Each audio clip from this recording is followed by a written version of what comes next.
Naiz irratian, bigarren kafea.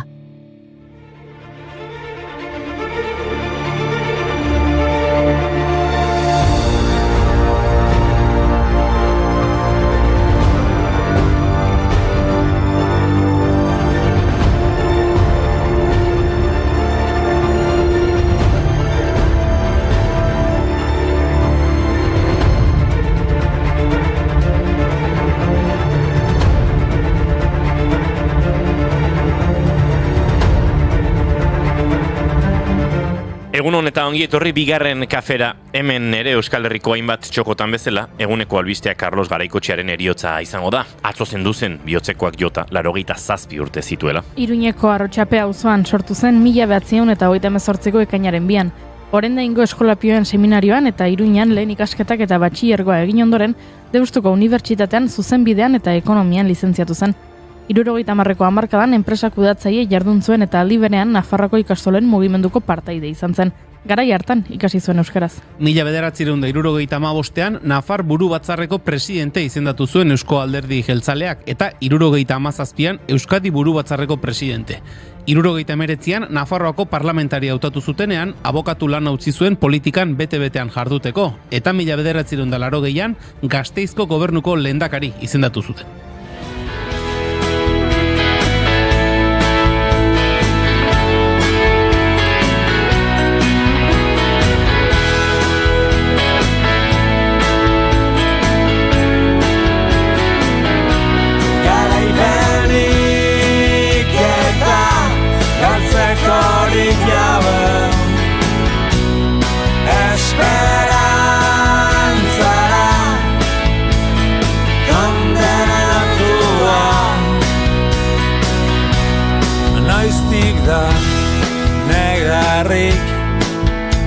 Eian azdiara ifara erakusten dut behatzaz arako Denetarik egokitu zitzaion bere lidergoa zuen taldeari, orduan sortu ziren Osakidetza, Ertzaintza, Euskal Telebista, kontzertu ekonomikoa berreskuratu zuen, baina triste jartzeko moduko gertakariak ere izan ziren. Noski, 83ko uholdeak, Oiz mendiko hegazkin istripua, Marcelin Ugalde ikastetxeko hondamendia. 84ko parlamenturako hauteskunden ondoren berriro izendatu zuten lehendakari. Ez zuen asko iraun kargu horretan ordea, 1985ko urtarrilean kargua utzi baitzuen EAJaren zuzendaritzarekin zituen desadostasunak zirela eta. Gauzak horrela autodeterminazioarekin batera indar abertzaleen batasuna aldarrikatu zuen. Eta 1988an Lizarra Garaziko hitzarmenaren aldeko apustu egin zuen. 2009an abertzalen indar mektaketaren aldeko dokumentuaren aurkezpenean parte hartu zuen EAko eta Ezker Abertzaleko beste buruzagi batzuekin batera. Bilduren hautagitzari sostengoa eman zion eta ondoren EH Bildu Ezkerreko koalizio sobiranistaren alde agertu zen.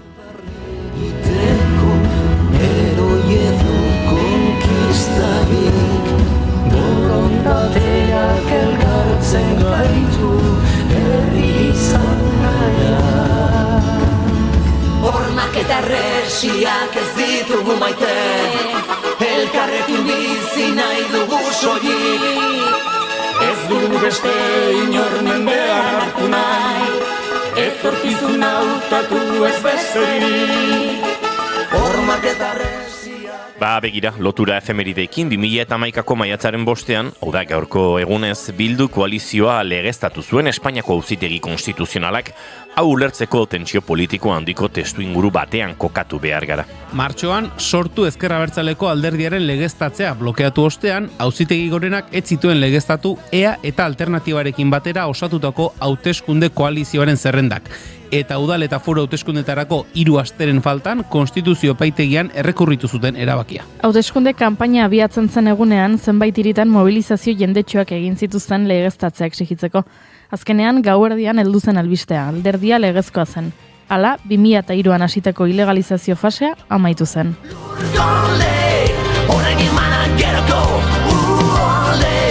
Sukaldeko lanak kanpoko lurgolde, orain emanak geroko uholde.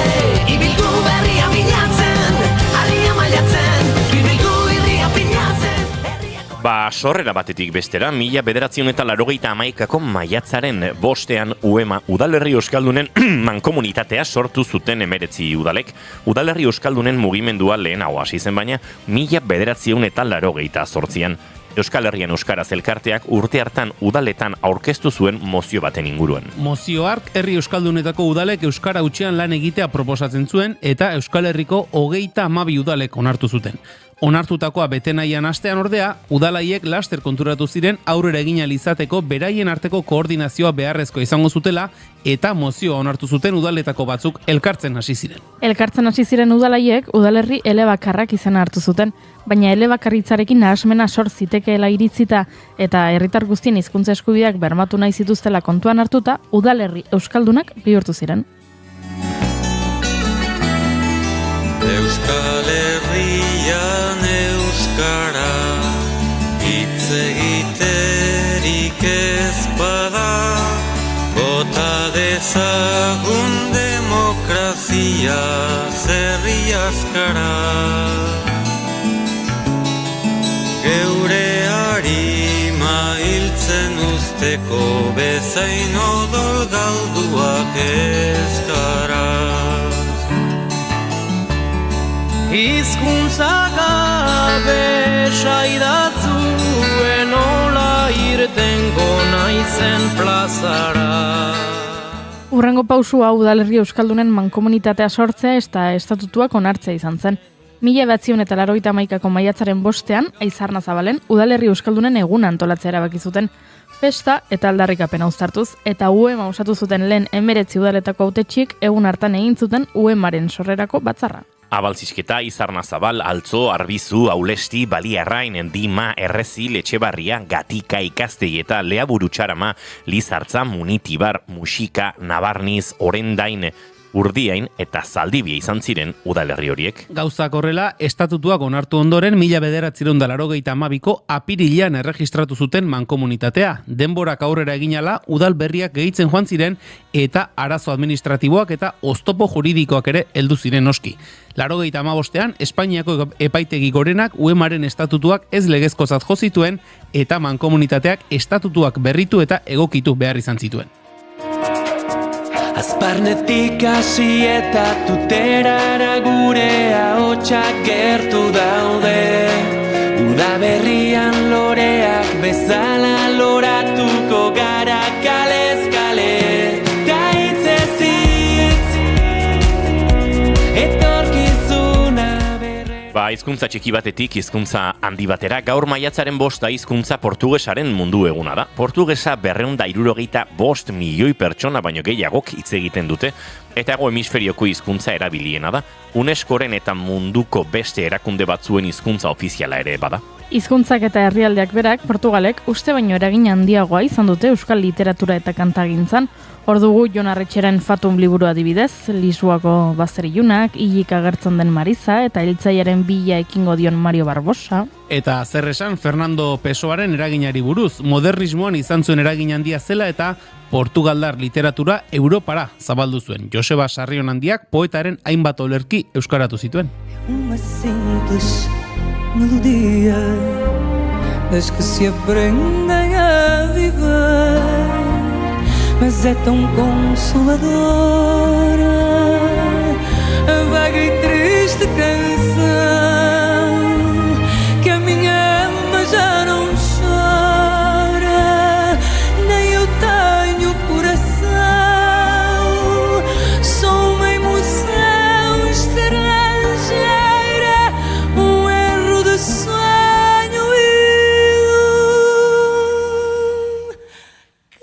Bidaiatzen jarritzeko prest, portugesa Afrikako hainbat estatutan hitz egiten da Portugalgo inperioaren ondare gisa, eta horietako 5etan hizkuntza ofiziala da Angola, Mozambike, Ginea Bisau, Ekuatore Ginea, Cabo Verde eta Sao Tome eta Principe. Eta gaur maiatzaren 5 Afrikako ondarearen mundu eguna ere bada? Afrika munduko ondarearen zerrendan gutxi ordezkatuta dagoen arren, Afrikako ondasunak mundu osoan inskribatutako leku guztien 112 inguru dira soilik, ondasun horien 100 neurrigabe handi bat arriskuan dago.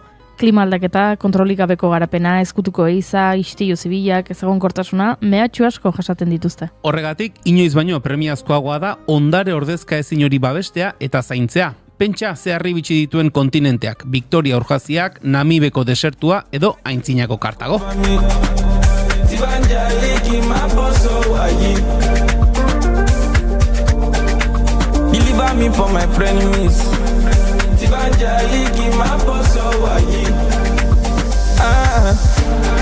I get them before no be property. So as I dey born, give me better money. Deliver me for my frenemies. As I dey give my boss away. Eta hori guztia lekuei dagokienez, baina ondare ez material ere luze eta interesgarria da, adibidez, binbuza dantza sendagarriekin. Malauiko iparraldean bizi den Tumbuka biztanleriaren artean oso hedatua dago binbuza. Binbuzaren pazienteak gaixotasun mentalak dituzten emakumeak izan ohi dira. Sendatzaileek hainbat astez tratatzen dituzte beren tenpluan eta diagnostikoaren ondoren sendatzeko errituala egiten diete. Erritu horietan emakumeek eta aurrek zirkulo bat osatzen dute eta dantzatu eta bestiak abesten dituzte espirituei deitzeko. Guk ere dantza egin beharko dugu, gure gonbidatuak aurkeztu ostean. Miren Segurola UEMako koordinatzailearekin martxan jarri berri duten esnatu dinamikaz ariko gara. Izortze Santin Gomezekin zientziari eskainitako tarte izango dugu, pankreako minbizia eta homeopatia izango dira gaurko izpideak. Eta Goiurik Met Galaren giroaz eta egokitasun tasaz hitz egingo dizue. Eskas, Goiuri? Eskas. Loa ere eskas orduan? Loa ere oso eskasa. Eta nahi alkortarekin presio estetikoaren inguruan hausnartuko dugu. Entzuleok maiatzak 5 ditu gaur, eta asteartea da ongiturri guztioi bigarren kafera, naiz irratian zarete.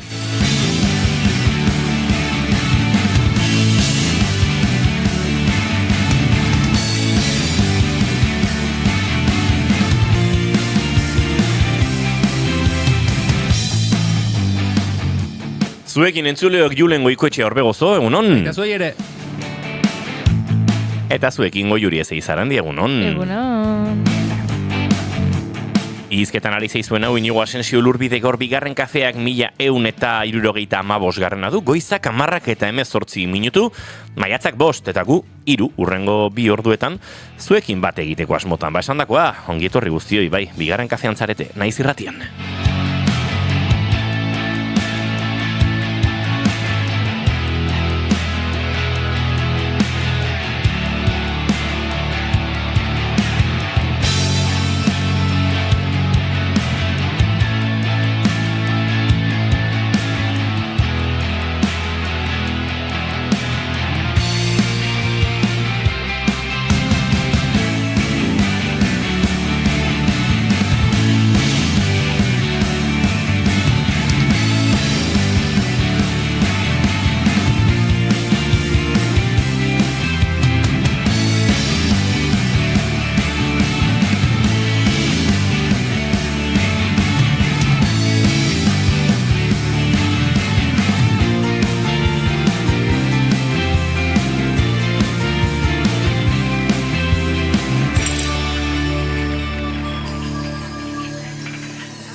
Bidea zure eskutik astea, itzik abelkar ulertzea.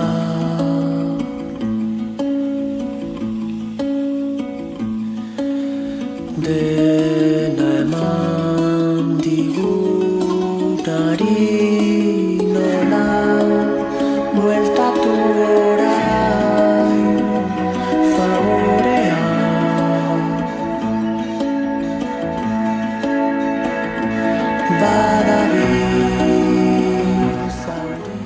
Entzuleo gementxari gara Iban Martin entzuten, bi aste barru gurean izango dugu elkarrizketa akustikoetan, 4 kantuz osatutako epe bate ondu du, liburu batean oinarretuta, eta liburua bera dolu batean oinarretuta.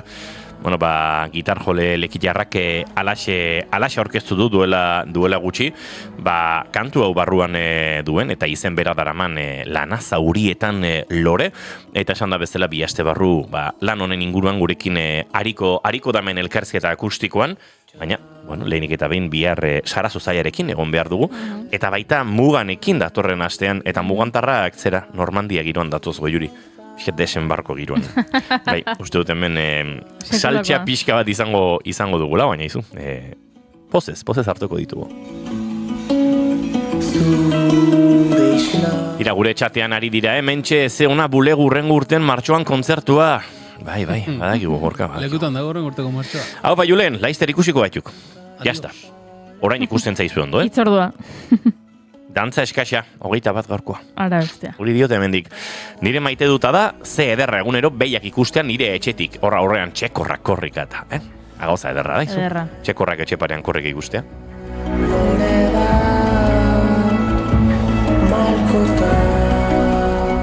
Entzuliok maite duten tartearekin abiatuko dugu gaurkoa ere, eta Julen Goikoetxe Arbegozo zuri eskatu behar dizut lehen maite duta.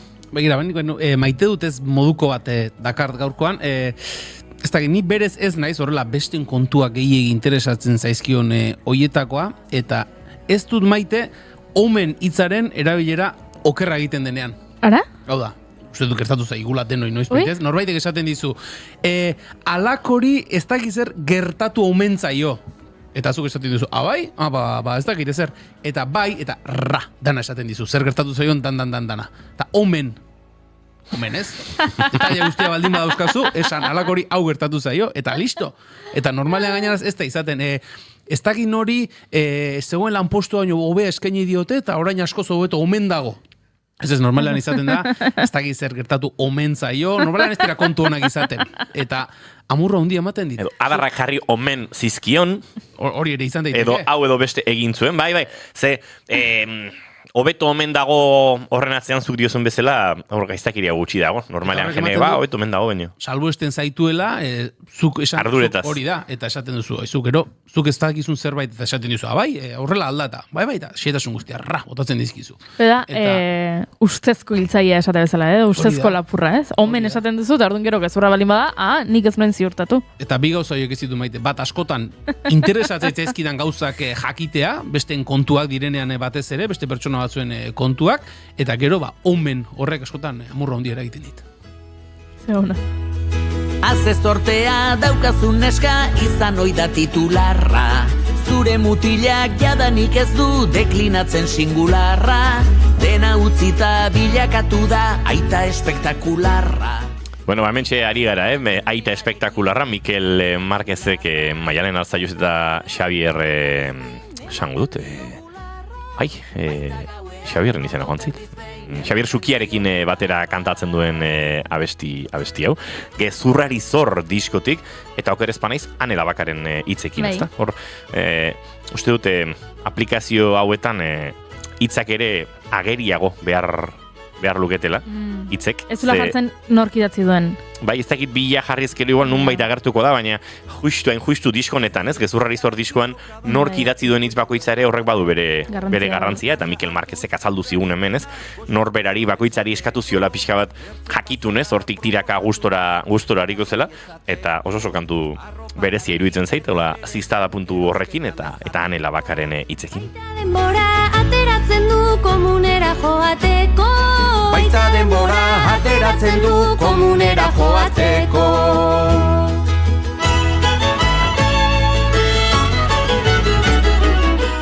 Zein da zure maite dutago, Juri? Bueno, nire maite duta da. Atzo, maiatzaren lehenengo astelena izan zela, eta maiatzeko lehenengo astelenean urtero New Yorken egiten dute Met Gala izeneko ekitaldi bat.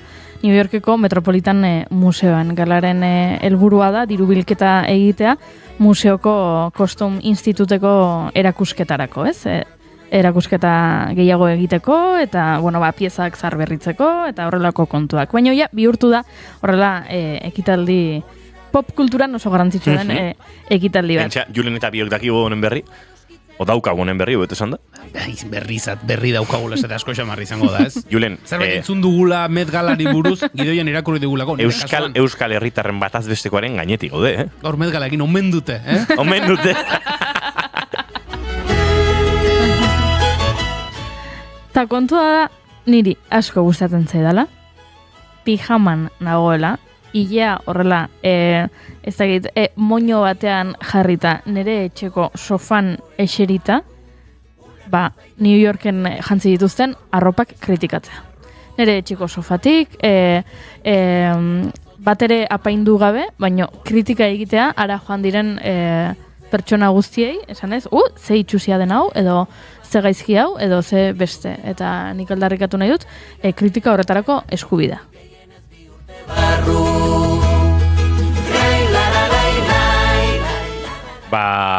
Nik maite duta Dakart, eta maite dut eza ere, biak lotuta maite duta Lide Hernandoren leku baten bila, Iraia Kambraren podcastean, gaur edo atzo, ez dakite noiz igo dugun, gure sareetara entzuleok, baina nik gaur goizean entzun alizan dut kortetxo hau, testu inguru zabalagoa du, eta hori leku baten bila podcastean entzun dezakezue, baina mezuaren oinarriarekin behintzaten banator erabate bat. Euskal Herrian Euskal Herria hitz egiten dut, kanpokoa ez dutelako asko ezagutzen, baina bai isiltzen garela asko bazpare.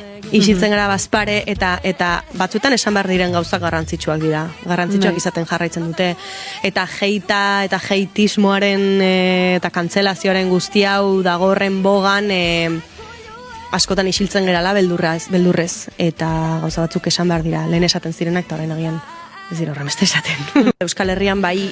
Hauxe da lideren kortetxo hori, gauza asko ez dira esaten, pixkate, bestela hatertzat segituan zauzkatilako, eta badirudilako hobea dela, ez pixkate, gehiegi, ez dakite, zarata gehiegi atera gabe biltzea bizitzatik, baina pixkat gure estenaren inguruan, inoiz gero Julenek esaten dit, lokastu egiten izela, eta torri zaizkit bi hausnarketa segituan, ez, duela gutxi, egin dut topo ezagun batekin, ikusi dut jende asko ura agurtzen, eta ura joan denean jende askok aipatu du kontrasanak sortzen dizkiola badakielako arek jarrera desegokiak izan dituela bere harremantzeko orduan, ez?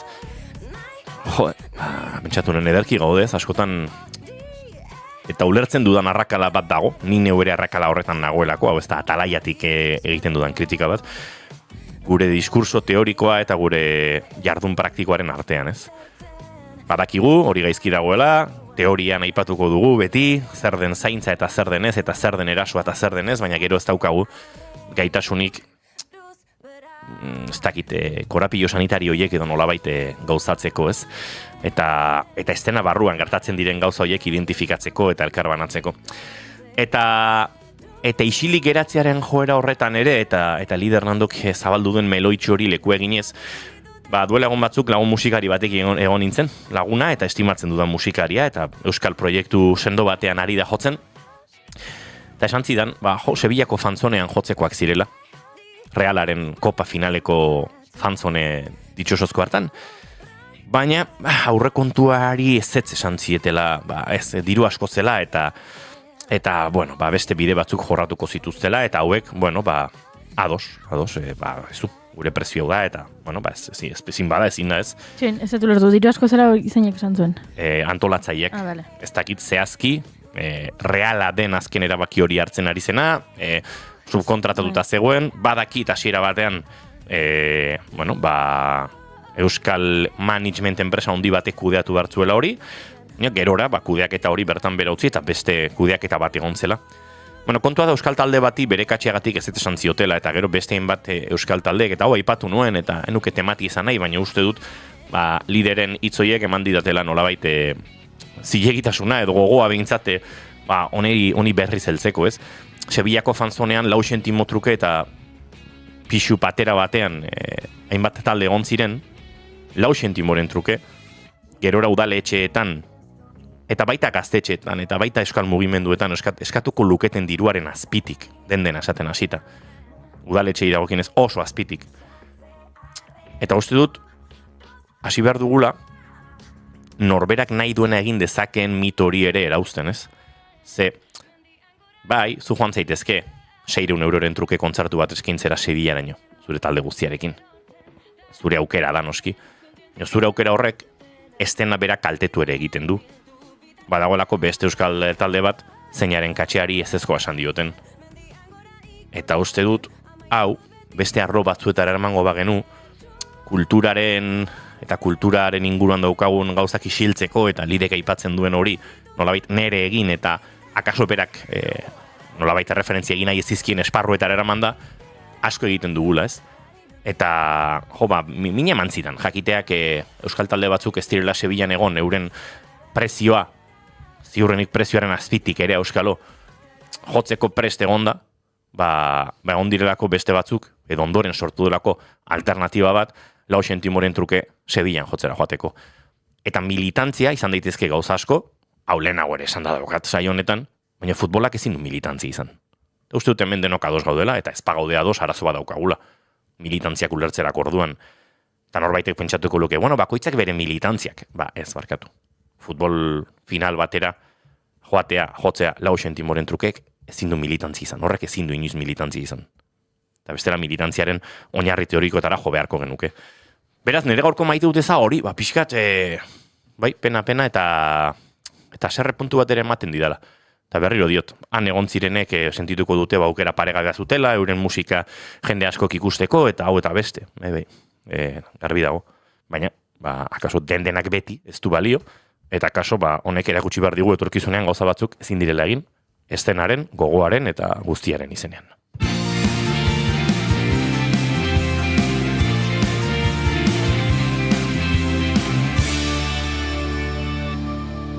Bigarrenak ez direlako beti okerragoak, bigarren kafea. Entzuleok eta guzti esan da, goizeko 10:23 minutu eta segituan egingo dugu aurrera, edo aurrera ez den alde batera behintzat, gure urrengo gonbidatua aurkezteko, eta urrengo gailean behar bezala murgiltzeko. Naiz irratian, hementxe gabiltza, bigarren kafea zuekin hartzen. Urakura bezala dena bustitzean, bapatean agertzen zara goizaldean, eta dena argi duzula agertzen naiz. Urakura bezala dena bustitzean. Atzera pauso bat ematea eta atzera pauso bat ematea ez da gauza berdina. Une jakin batean hausnartzeak urrats bat atzera egin eta indar berrituta berriz aurrera egiteak ez du konotazio negatiborik. Atzera pausoak ordea zerbait okerraren adierazle izaten dira eta zerbait egin behar izaten da askotan. Antzeko egoera batean ikusi du bere burua UEMak, Udalerri Euskaldunen mankomunitateak. Azken ikerketak ez dira baikorregiak euskararen erabileraren inguruan eta horri aurre egiteko helburuz sortu dute esnatu ekimena. Eragile ugari batu dira ekimenera eta esnaturen inguruan hitz egiteko bigarren kafera gonbidatu dugu. Miren Segurola, UEMako koordinatzailea. Miren, egunon eta ongi etorri. Egunon. Zer moduz gara? Ongi. Eta uste dut, Miren, gaurkoan zorionak ere eman beharrean gaudela UEMari, ezta? Ze lehen sarreran aipatu dugu, gaurko egunez edo, 1981an eratu zela UEMa uste dugu, ezta? Bai, alaxe da. Bai, egun berezian etorri naiz. Ez zegoen pentsatu, eten esaten hasita, entzule izango diegu, ez zegoela aurre ikusita ala tokatu da, beraz, zorionak hemendik UEMari. Miren, bere alasiko gara esnaturen inguruan, baina, gonbidatu guztiei goiurik bi galdera egiten dizki elkarrezketaren hasieran eta horrentxe egingo dizkizu. Ui. Bi galdera egingo ditut, baina zuk bakarra hautatu behar duzu erantzuteko. Lehenengo galdera da. Orain etorriko balitz zinema zuzendari bat, zuregana eta esango balizu, zure bizitzari buruzko pelikula bat egingo dut. Baina ezin dut kontatu jaio zinenetik orain artekoa. Konta dezaket zure bizitzako etapa bat soilik. Etapa hori izan daiteke laburragoa, luzeagoa, baina etapa zehatz bat. Galdera da, ea ze etapa aukeratuko zenuken, gero pelikula batean islatuta ikusteko. Hori da, galderetako bat. Eta bigarren galdera laburragoa da, ea nola irudikatzen duzun zure funerala. Edo gustatuko litzaizuken izatea zure hileta.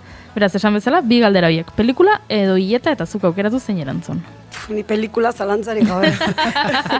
Hiletarekin ez naiz ez dut pentsatzen hasi nahi, beldurra ematen dit.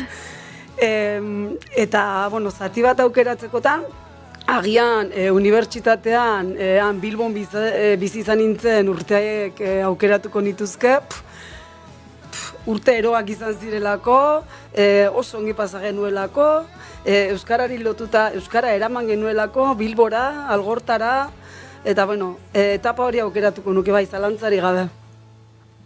Ze ona.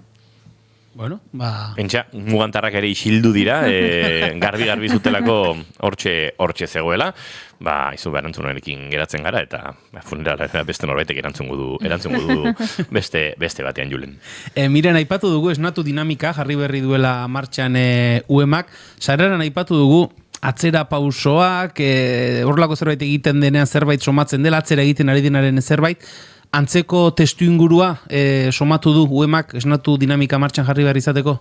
Bai, UEMA 2013 inguruan hasi zen ikertzen udalerri euskaldunak, bai, bere sorreratik, bai, 1981tik ari da udalerri euskaldunen garrantzia gizarteratzen, bertan lanean, baina lehen urte haietan agian udalen euskalduntzean zentratu zen bereziki, eta 2011an abiatutako hausnarketa prozesuaren ondotik edo 2013an hasi ginen ikerketan. Ia garai hartan, lehen ikerketek esaten zuten, euskararen egoera Hego Euskal Herrian ezagutzari lotua bereziki goranzko joeran bazi joan ere tipologia honetako udalerrien egoera dagoeneko ja berantz hasia zegoela. Eta ordutik ikerketa dezente egin ditugu, xetasun gehiagorekin, datu orokorrak atera direnean ekarri ditugu udalerri euskaldunen errealitatera, eta datuak beranzkoak izan dira hasieratik, baina esnatu dinamika honetara iristeko nolabaiteko inflexio puntu edo izan da, batetik Iñaki Jurrebasoren tesiaren gizarteratzean oso argi gelditu zela, bereziki arnazgunek normalizazio prozesuan jokatu behar duten paper hori, eta era berean bilakaera negatiboa zela, eta horren ondotik UEMatik SIADEK hori eskatu genion 2026ra arteko proiekzio demo linguistikoa egiteko, eta horren emaitzak bai asko kezkatu gintuzten, eta horren aurrean zerbait egiteko beharra edo sortu zitzaigun. Aipatu duzu, alde batetik bazen ituztela, ez? Erabilera edo datua okertzen ari zirenaren datu hoiek egiten zenituzten azterlan hoietatik, hor gero, azpimarratu duzuen beste gauza bat izan da, arnasgunetzat edo jortzen ditugun leku hoietan, ez dakit, urte batzutan akaso hor datu honak izan dira, baina hor ere beheranzkoa somatu denean, ez dakit piztu da nolabait komatxo artean argi gorria? Bai, agian kontziente izan garenean hori errealitate bat zela, bai, azken urteetan euskararen egoera orokorrak goranzkoa izate horrek nolabait ekarri du euskalistun komunitatearen lasaitze bat edo, esango nuke, eta horrek nolabait begiak itxi edo egin dizkigu, eta nolabait azken pare bat urtetan gaia, euskararen gaia eta euskal larrialdean dagoenaren gaia gizarteratzen hasi garenean nik uste dut, guztiok ere egin dugula nolabaiteko salto bat, eta ikusi dugula egoera benetan larria dela, eta gero hori esan bezala pertzepzioetatik harago, ze pertzepzioak egon ja bazeuden, gure teknikariek udalerrietan egunero baratzan lan egiten dute, esateko modua da, baratzan lan egiten dute, eta beraiek ja baziren urte batzuk etortzen, oso kezkatuta etortzen zirela, eta herritarrak ere, eskolak, udalak, kezka horrekin ikusten zituztela, baina pertzepzio horietatik harago ikerketen zenbakiek ere azkenean berdina esan digute. Azkenean datuak zenbakiak gordina dira, miren, arnasgune edo gune oso euskaldunak direnetan, akaso erlaxazioan ere erortzen gara, esango dugu, zeku hemen oso gune euskaldun batean bizi gara, baina denok erlaxazio horretan erortzen gara, pentsatzen dugulako, gurean ez dela horrelakorik gertatuko, eta gero zenbaki ikusten ditugunean, orduan jabetzen gara, hemen erlaxazioan inork ezin duela erori, eta etengabeko jarrera aktibo hori mantendu behar dela.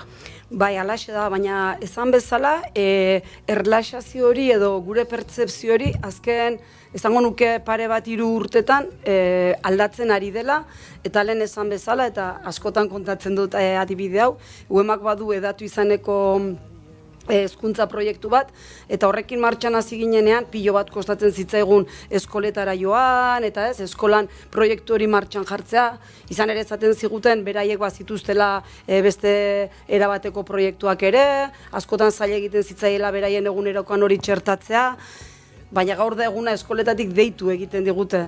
Kezka hori nolabait nik azken urteetan asko areagotu dela esango nuke, baita inkontzienteenak izan direnetan ere. Beraz, testu ingurua jarri dugu miren, egoeraren argazki bat egin dugu, eta honi buelta mate aldera aipatu dugu, esnatu dinamika martxan jarri dugu emak, beste materagilerekin batera, konta iguzu horrela sarrera moduko bat egiteko, zer den esnatu dinamika hau? Bai, beitu, esnatu dinamika hau, zango dugu, duela hilabete inguru edo UEMak aurkeztu zuen lurralde estrategirako proposamen politiko bat, bai? Hori da nolabait gaur egun egiten den hizkuntza politika irauli eta beste modu batera egiteko proposamen politikoa, bai? Baina iruditu zitzaigun proposamen politikoaz gain, alegia, ezin genuela proposamen politikoa egin, eta hori erabakitzea soilik politikoen esku utzi, eta nolabait arnazguneak bizirik mantentzea edo bazegokiola gizarteari berari ere, bai? Eta gizarte erantzukizun hortatik iruditzen zitzaigun oso positiboa litzakeela eragile bakoitzari galdetzea eta zuk zer egin alduzu arnazguneak bizirik mantentzeko. Eta ideia hortatik abiatu zen, eta bueno, hori da azkenean da konpromiso dinamika bat, zuk esan bezala, hasiera batean beste 18 eragilerekin batera abiatu duguna. Eragileak aipatu dituzu, hasiera batean 18 izango dira, eragileen gana proposamenarekin joan zaretenean, zenolako harrerak topatu dituzue? Bueno, oso positiboa izan da, espero genuena baino askoz positiboagoa.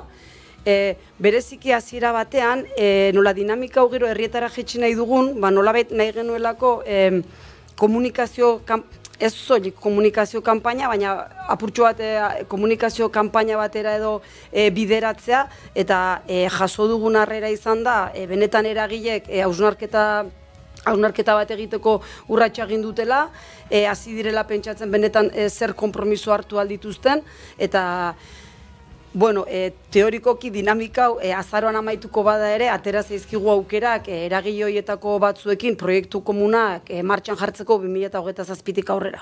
Akaso galdera hau eragile berai egin beharreko da, baina eragileen kasuan ere, miren, bati baino gehiago hori gertatuko ditzion, edo topatuko ziren egoeran, orain arte horrelako ezerreztu egin, eta guretzako ere, eragile bezala ere, izan litekeela nola daudenaren errealitatearen argazki bat egiteko barrura begirako ariketa moduko bat ere? Bai, bueno, eragile horietatik asko egia da, gaur egun ere euskararekin konprometituak bat direla, baina bere garaian herritarrok jartzen ez ginen bezala, eragileak ere ez garela jartzen, pentsatzen, eta zer ezberdin egin behar dugu arnazguneetan, ez? Beraien izaera hori manten dadin, eta benetan gertatzen ari den prozesu hori eteteko gure aletxoa ekarri dezagun. Orduan ikuste dut bai balio izan duela horretarako. Horra aipatu duzu zeuk ere, 2026-erako proiekzio demolinguistikoaren ikerketa horretan, konpromiso zehaz batzuk aipatzen dira, edo konpromiso zehaz batzuk hartu behar direla aipatzen dira. Hoietan sakontzea ere izango da, esnatu dinamikaren helburua, hoiek nolabait ere barne hartuko ditu esnatu dinamikak? Esnatu dinamikan gehiago eragile bakoitzaren eskutzi dugu hartu behar den konpromisoa, baina esan bezala esnatu dinamika kokatzen da lurralde estrategiaren aurkezpenarekin, eta ondoren etorriko den udalerri euskaldunetarako edo lurralde euskaldunenerako egin nahi dugun plan integralarekin. Eta nolabait nahiko genuke konpromisoiek hor txertatzea edo nolabait hor kokatzea egin beharreko ibilbide guzti hori. Aipatu duzu, orain eragileekin egindako lanketa horren ostean, nolabait ere esnatu dinamika hau herrietara ere eraman nahiko duzuela, nolakoa izango da, nola izango da herrietara eramateko prozesu hori, zeren bidez egingo da? Bai, orain hasieran 18 eragile bildu dira ekimenera, eragile nazional esan dezagun, eta ja dagoeneko UEMako teknikariek prest dute hitzaldi formatu ezberdinak izango ditu herri tipologiaren arabera edo herrian dagoen errealitatearen arabera, baina apurtxo bat herriko egoera soziolinguistikoan oinarrituko da horren azalpenean. UEMak kuaderno demolinguistikoak egin ditu, Jurrek sortutako adierazle berriak aintzat hartuta, eta herri bakoitzeko kuaderno demolinguistikoaren azalpena eta herri hausnarketa horretatik abiatuta, herriko eragileen gana iritsi eta nazional mailan konpromiso hartu duten eragile horiek bezala, herriko, tokiko eragileek ere antzeko konpromisoak hartzea bilatuko dugu. Askotan, Miren, aipatzen da, transmisioak duen garrantzia, alor askotan, euskararen kasuan ere bai, akaso ez dakit azaleko egia da, analisi sakonagoak ere egiten dituzu eta datuak hor daude, baina somatzen da, transmisioan ere badagoela gabeziaren bat, transmisioan ere huts egiten dela, euskararen egoerak atzera egiteko datuetan? Nik esango nuke, belaunaldien, familia bidezko transmisio horretan, udalerri euskaldunetan, familia euskaldunek, ia euneko eunean euskara transmititzen jarraitzen dutela. Baina bai gertatzen ari da, tipologia honetako udalerrietan, herritar tipologia bera aldatzen ari da. Bere garaian arnasguneak ziren, familia euskaldunak, bigurasoak euskaldunak, etxean euskaraz hitz egiten zen familiak, herritik ere gaur egun baino dezente gutxiago ateratzen ginen, pantaietatik ere ez geneukan mundu ireki bat. Orduan, badaude faktore asko, nolabait, ez transmisioa, baina ez, tipologia horrek eragindu gaur egungo herritar horiek beste modu batekoak izatea eta hizkuntz ohituren aldaketatarako erraztasun handiagoa izatea. Baina nuke esango familia transmisioa bera eten denik gure tipologiako udalerrietan behintzatez. Eta gero transmisioa aipatu duzula, bai gustatuko litzaidak aipatzea, tipologia honetako udalerrietan familia transmisioaz gain oso garrantzitsua dela transmisio soziala, bai? Herri tipologia honetan arau soziala euskaraz egitea da eta horrek indar handia hartzen du. Kasu askotan eta datuetara jota arnasgunetan etxeko erabilera baino altuagoa izaten da kaleko erabilera. Eta hori gaur egun daukagun dinamikan uste dut oso garrantzitsua dela. Zentzu horretan, aipatu duzu esnatu dinamika hau gero herrietara eramaten denean, kaleko dinamikaz, kaleko erabileraz ari gara, horiek lantzeko, uemago teknikariek ziurrenik, hariko zarete hori guztia prestatzen, ez dakit, kalean egiten diren ekintzak, dinamika kalean gauzatzeak laguntzen du, kale erabilera esan edut, bilera itxi baterako deialde egin beharrean, kaleko ekintza bat egiteak, askotan psikologia kontu ere gehiago izan daiteke, baina kalean egiteak eta jendeak kalean gauza horiek egiten direla ikusteak ere, akaso bultzadezake jendea parte hartzera edo dinamikan gehiago sartzera? Hombre, dinamika hau formatu itxean izango da, ez dugu modu irekian, irekian bai, baina herritarrak etorriko dira, eremu itxi batera, baina bai, esan duzun horretatik, badibidez, korrika aipatuko nuke, korrika kalean egiten da, ilusia sortzen du, eta nolabait, ez dakit gero horren ikerketak egin diren, eta horren iraunkortasuna aztertu den, baina korrika pasa eta gero, nik esango nuke euskararen erabilera kalekoa aztertuko balitz, altuagoa emango lukela. Ze bai, ilusioa sortzen duten ekimenak dira kalean eta ez jendartearekin batera egiten diren horiek. Hori esan dizut, batez ere ni ere herri txiki batekoa, oso euskalduna den herri txiki batekoa naizelako, eta edozein motako ekintza leku itxi batean egiten direna, jendeari asko gehiago kostatzen zaio bertaratzea, ez dakit ostiral iluntze batean herriko plazan egiten den ekintza batera hurbiltza baino, hori horrelakoak garelako da besterik gabe.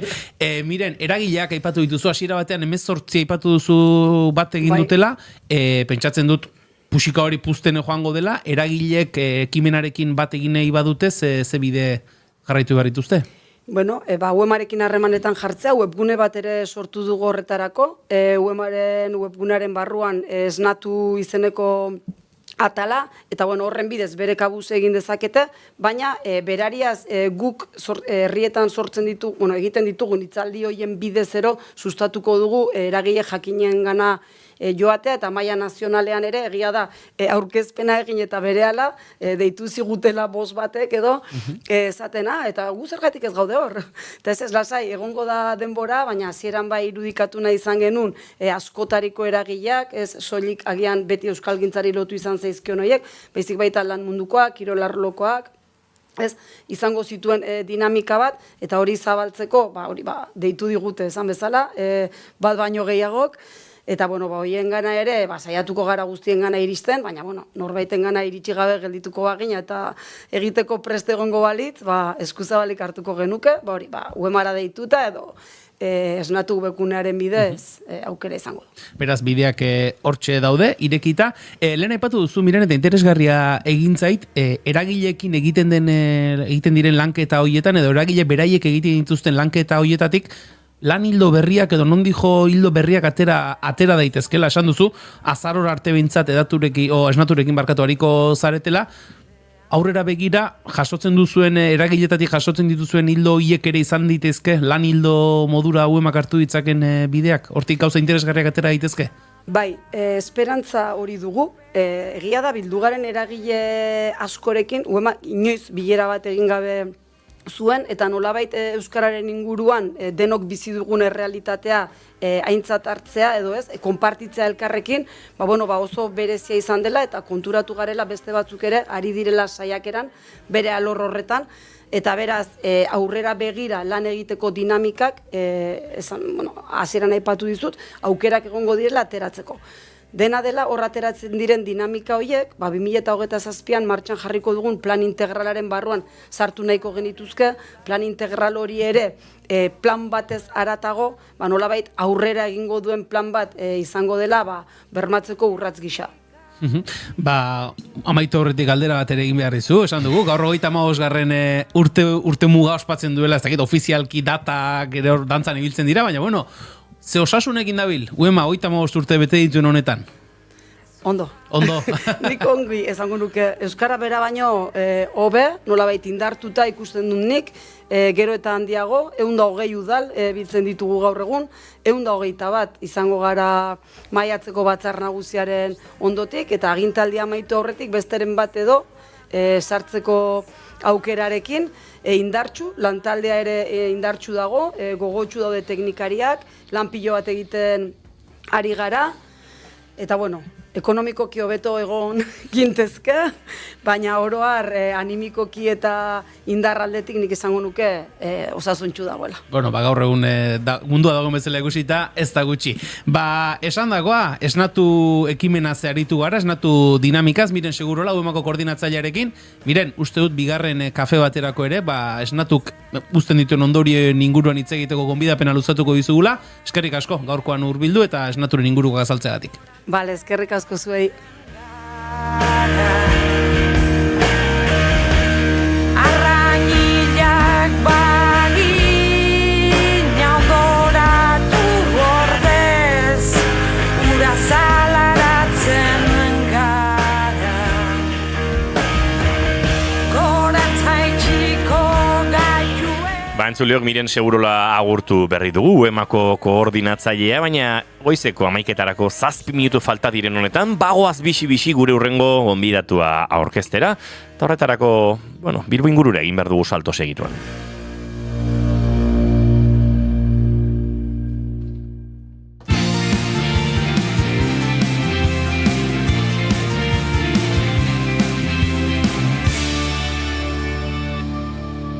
Bigarrenak ez direlako beti okerragoak, bigarren kafea. Ours is the power, and now is the time.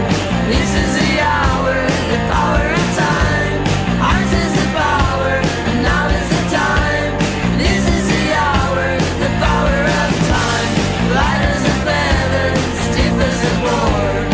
Electric weather, above and below. Aste santuko porrak desente luzatu ditugu bigarren kafean, zientzia eskolei dagokienean. Ikasturtean zehar ondo portatuko ginen eta Izortze Santin Gomezek opor luze xamarrak eman zizkigun. Jakin minase ezin honek ordea beste lekzio bat eskatzera bultzatu gaitu eta prest dugu Euskal Herriko Unibertsitateko doktorea beste behin ere guri zailak egiten zaizkigun gauzak denok ulertzeko moduan azaltzeko. Pankreako minbiziaren inguruan Barbazidek argitaraturiko artikuluarekin hasiko gara eta homeopatiak evidentzia zientifikorik ote duenaren inguruan hitz eginez amaituko dugu. Izortze Santin Gomez, egun honetan ongi etorri. Segundu bat emaiazue, uste dut hemen badudala arazo txiki bat konpontzeko, eta segituan agur Izortze Santin Gomez. Orain bai, Izortze Santin egunon. Kaixo, egun ondan hori. Zer moduz gabiltza, Izortze? Ba, ondo, pixkanekatuta, oporretaz hitzein desut, egia esan daia astuta ditut. Normala, pentsatzen du gainera, ze pixkanaka, ikasturtearen amaierare hurbiltzen ari den honetan zuentzat ere, gauzak esturtzen joango direla, ezta? Bai, egia esan da, guretzako ikasturte bukaera nahiko zaila izaten da, ez? Egia da, datorren astean ja klasekin bukatzen degula, baina, azten dira azterketak, gradu amaierako lanak, master amaierako lanak, eta, izaten da nahiko potentea bukaera, bai.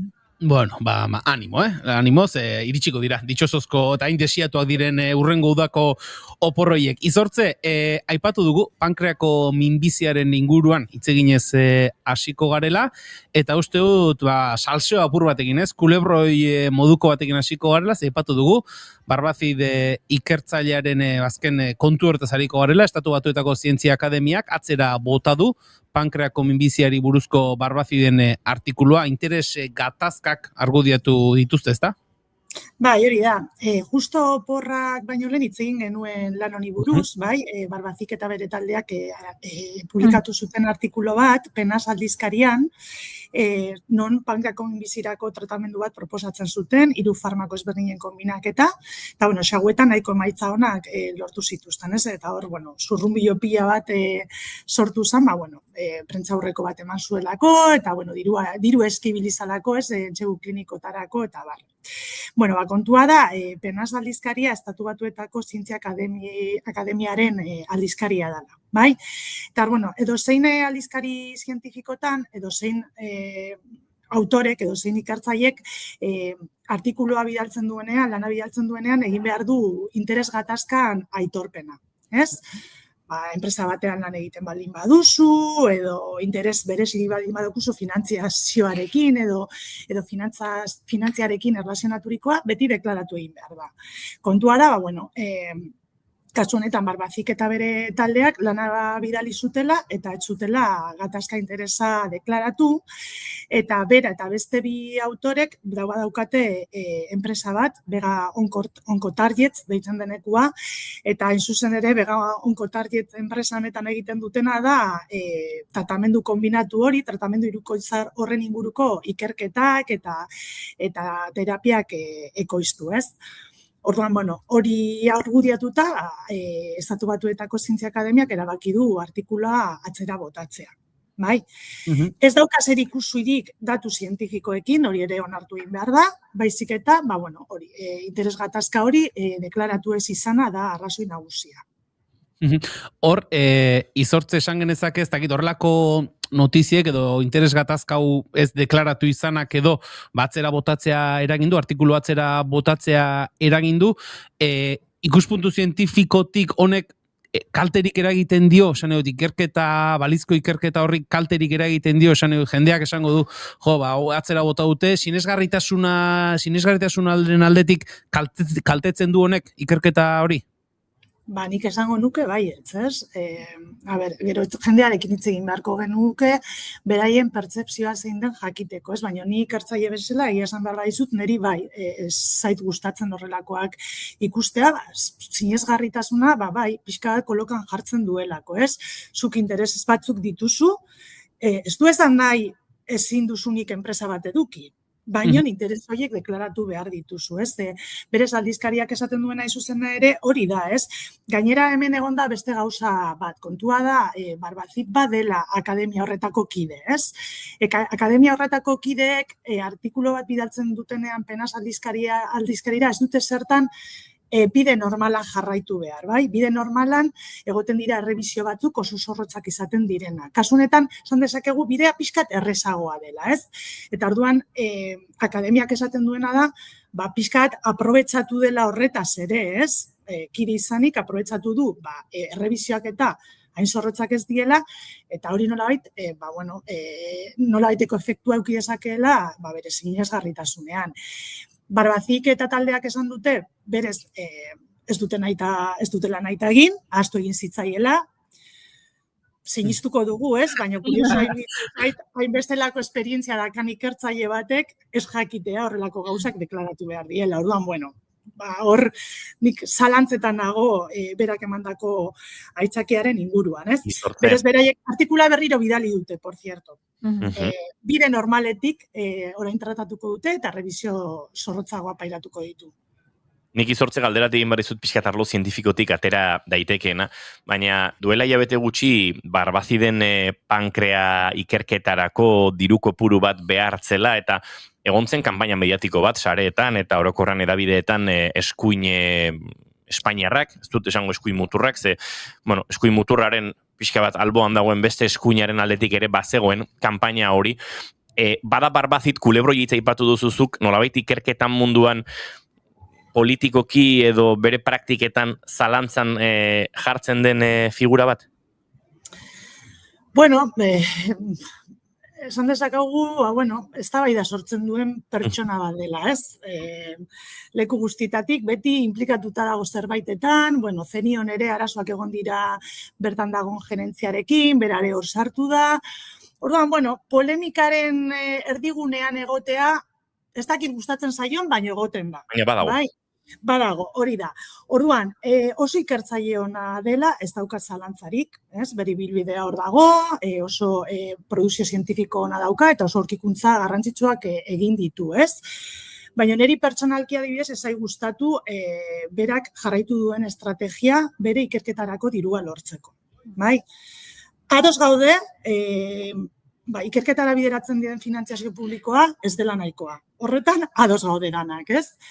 Baina egia da, dagoen finantziazio publikoa ematen dela bide bat jarraituta. Ikertzaileok proiektuak aurkezten ditugu, errebisio batzuk egoten dira, eta aurkezten dugunaren arabera erabakitzen da, diru hori eman alzaigun, ez zaigun eman bihar, ez? Orduan, nik uste dut hori zalantzan jartzea, ez dela egokia. Eta ibiltzea telebistetatik dirua eskatzen, bera ikerketa aurrera eramateko, ez dela egokia, ez? Orduan, beti egoten da hori gatazkaren erdigunean, eta nik uste dut pena badela, ze benetan uste dut ikertzaile bezala oso ona dela.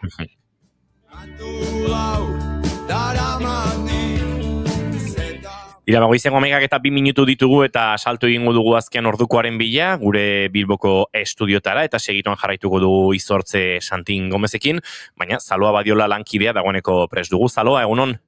Egunon daizuela guztioi, aipatzea Nafarroarakoaz izan ere, labek manifestazioa deitu du maiatzaren 16an hezkuntza komunitatearen haserrea islatu eta Carlos Jimeno hezkuntza kontseilariaren kargu uztea exigitzeko. Hezkuntzarloko langileen artean, aste gutxiren buruan, ia 2000 atxikimendu bildu ditu Carlos Jimeno hezkuntza kontseilariaren kargugabetzea eskatzen duen manifestuek. Lab sindikatuak oharbidez gogorarazi duenez, 2025ko ekainean sindikatuak kanpaina bati ekin zion, Jimeno bere ardurapeko alor guztietan egiten ari den kudeaketa negargarria azaleratzeko. Gainera ordutik hona egoerak okerrera egin duela azaldu dute, protesta, mobilizazio eta greba gehien egin dizkioten kontseilaria bihurtu da, eta aurrekontu orokorretan hezkuntzara bideratzen duen inbertsioaren pisua geroz eta txikiagoa da. Azken hilabetetako hainbat gertakari ere ekarri ditu gogora sindikatuak. Lanbide heziketa dualaren antolamendu gabezia erabatekoaz harro agertu da, zerbitzuak pribatizatzeko aleginan sakondu du, dozena bat linea baino gehiago itxiko dituela eta zenbait langile baztertuko dituela iragarri du, eta D ereduaren edapena kosta ala kosta oztopatzen jarraitzen du besteak beste. Hala hezkuntza komunitatearen haserrea inoizko mailarik gorenean dagoela iritzita, maiatzaren 16irako manifestazioa antolatu du sindikatuak. Martxa 12etan abiatuko da Iruñeko Basotxotik eta Nafarroako Jauregian bukatuko da. Eta goizean ere jaso ditugu zenbait datu langabeziak behera egin du joan den hilean Hego Euskal Herriko 4 herrialdeetan apirilean 4.201 pertsona gutxiago zeuden langabezian Lanbideren eta Espainiako Lan eta Gizarte Ekonomia Ministerioaren datuen arabera. Zehazki, Araban 602 langabe gutxiago izan dira, Bizkaian 1.767 gutxiago, eta Gipuzkoan 999 gutxiago. Joan den hilean 833 langabe gutxiagorekin amaitu zen Nafarroa. Eta Lanbideren datuek urte arteko bilakaera bilakaera positiboa erakusten dute, Araban 855 langabe gutxiago, Bizkaian 1354 gutxiago, Gipuzkoan 807 gutxiago, Euskal Autonomia Erkidegoan langabezian dauden 103.805 pertsonetatik 60.456 emakumeak dira eta 43.349 gizonak eta Nafarroan 11.121 gizonak dira eta 17.782 emakumeak. Datu honekin itxiko dugu tartea. Eskerrik asko aurrera egingo dugu eta Zaloa Baiola lankidearekin, guardiko 12etan informazioaren ariari jarraipen emateko aukera izango duzue entzuleok, baina guk aurrera egingo dugu, eta tira, Barbazit ikertzailearen gaietan ari ginen, haren azken kulebroia, haren lokatzetan aritzeko joera horren inguruan ere bai, baina uste dut, pankrea minbiziarekin ere jarraitu behar dugula aurrera, Julen. Bai, nolabait ere, orain arte kontu susmagarriak izan ditugu, baina orain beste aldera pasako gara nolabait esateko, eta Izortze, entsegu kliniko baten emaitza onak izango ditugu izpide, ezta, mRNA-an oinarritutako txertoen eraginkortasuna aztertzeko, entsegu kliniko baten emaitza honei buruz hitz egingo du. Bai, hori da, hemen berri onak, ez? Eta, jenik aspaldian esan nuen mRNA-an oinarritutako txertoen bilakaera sorpresa politak emango zizkigula, eta, entsegu kliniko bat egin dute pankreako minbizia tratatzeko. Pankreako minbizia, segurazki badakizue oso hilgarria dela, hilgarrienetakoa izaten da, oso pronostiko txarra dauka, normalean diagnostikotik urtebetera, gaixon 75% edo hil egiten da, bai? Orduan, segun eta noiz diagnostikatze dute, aukera gehiago dituzte, baina berez pronostiko txarra dauka, bai? Orduan, egin dute entsegu kliniko bat, mRNA-an oinarritutako txerto bat garatu dute, eta egin dutena izan da txerto bat pertsonalizatua. Zer esan nahi du horrek? Gaixo bakoitzak bere txerto propioa daukala. Bai, segiten dutena da, minbizia kentzen diete, tumorea kentzen diete pankreatik, eta minbizian ekoizten diren proteina konkretu batzuk astartzen dituzte. Bai, normalean tumorean mutazio batzuk ematen dira, eta mutazio horiek eragiten dituzte proteina, esan dezagun, arraroak sortu, ez? Neoantigenoak deitzen zaizkie. Eta orduan egiten dutena da, mRNA txertoen bitartez, proteina arraro horiek ekoizten dituzte, sartzen diete gaixoei, eta modu horretan entrenatzen dute sistema immunea proteina horiek ezagutu eta tumorea akatzeko. Bai? Orduan da, pixkat COVID-19 estrategia berdina, baina kasu honetan virus baten proteina bat ekoiztu beharrean, ekoizten dena da virusean, tumorean, ekoizten diren proteinen kontrako erantzun bat sortaraztea. Ez? Eta, egin dute entsegu klinikoaren lehenengo fasea, 16 pertsonekin, denak operatuak zeuden, eta egiten dutena da, txertu pertsonalizatu hau, beste bi tratamendurekin kombinatu, kimioterapia eta gero anti-PDL bat deitzen deneko tratamendu bat, ez gara hortan sartuko. Eta, ikusi dutena izan da, 16 pertsonetatik 8 ikusi dute pertsona horiek garatzen dutela tumorea erasotzeko gai diren T-zelulak, bai? Zelula immunarioak, hori alde batetik. Eta, tratamendutik 6 urtetara, 8 pertsonetatik 7 bizirik jarraitzen du, bai? Esan nahi du, 97 baino gehiago. Normalean, 10 inguruan egoten da biziraupena 5 urtetara, eta kasu honetan, 97. Orduan, oso emaitza positiboa. Gainera ikusten dute, tumorea erasotzea ezik, T-zelula horiek, tumorea ezagutzen dituzten T-zelula horiek mantentzen direla denboran zehar, ez? Eta horrek lagunduko luke tumorea berriro agertu ezkero, tumorea erasotzeko, ez? Orduan, ekiditen dute, rezidibak egotea, ez? Berriro tumore hori garatzea.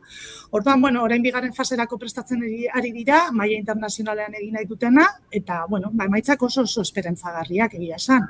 Zalantzari gabe, alderreko kontuak dira, diagnostikoa jaso eta urtebeteren buruan hiltzetik, 7-8 urtera bizirik egotea, eta gainera, nahiko baldintza honetan, Izortzek aldera bat, entsegu kliniko batek emaitza honak ematen dituenean, horrek, baikortasunerako bidea ematen du. Aipatu duzu, nazioarte mailako entsegu bat edo egingo dela. Zeintzuk izaten dira entsegu kliniko baten emaitza honen ostean, ikerketa horrek edo prozesu horrek ematen dituen urrengo pausoak? Bueno, lehenengo fasean normalean egiten dena da eraginkortasuna eta segurtasuna nolabait kontrolatu pertsona zenbaki txiki batekin, ez? Esan dugu 16 pertsona. Bigarren fase batean egin behar dutena da lagina askoz gehiago emendatu. Bai?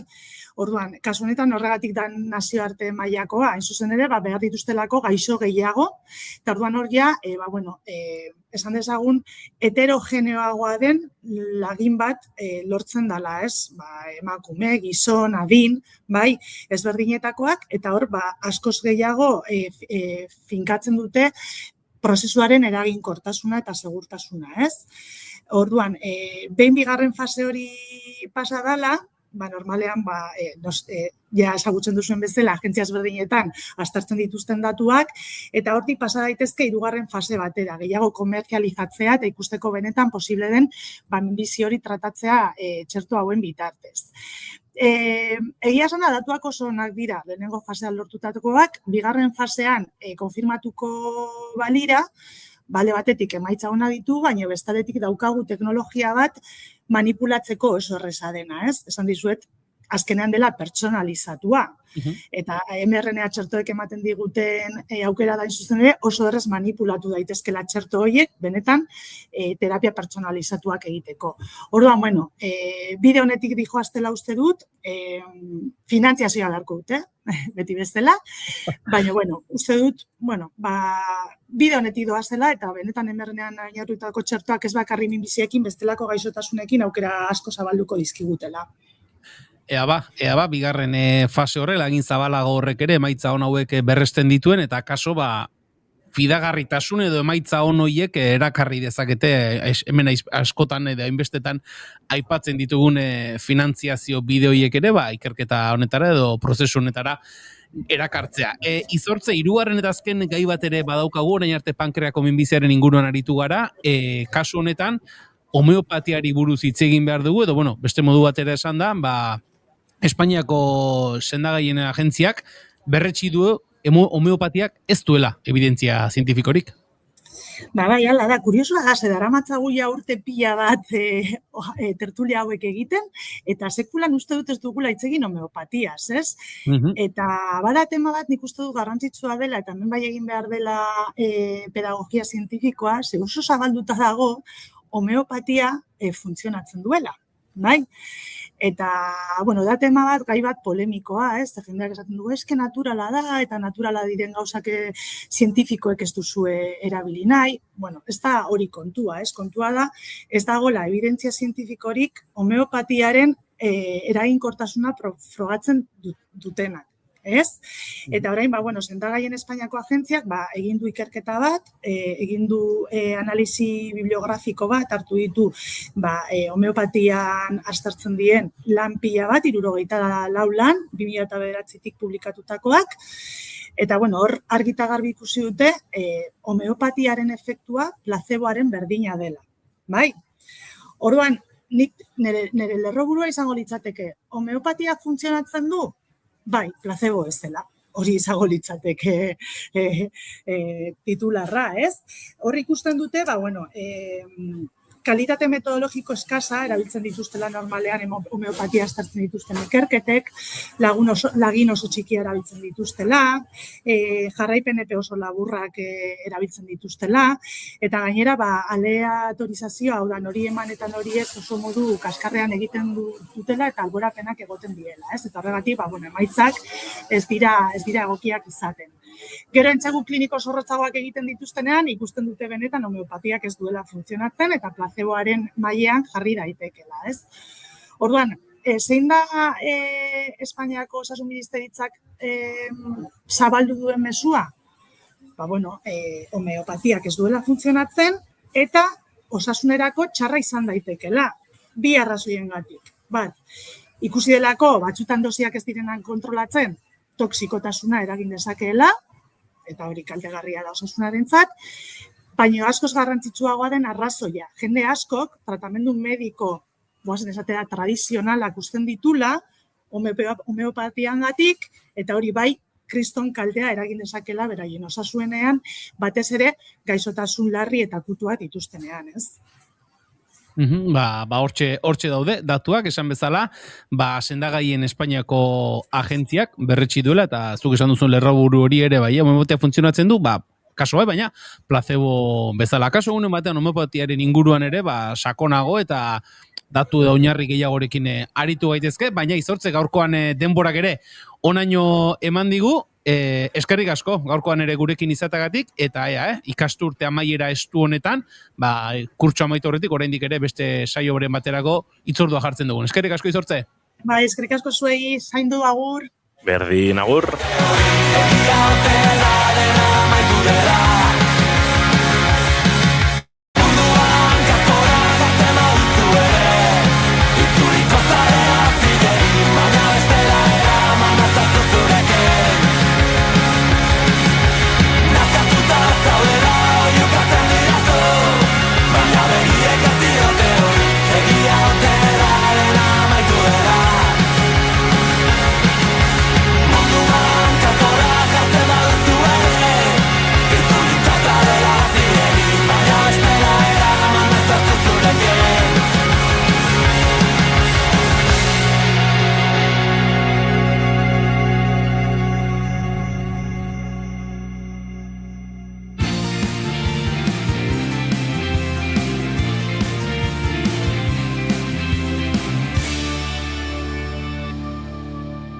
Naiz irratian, bigarren kafea.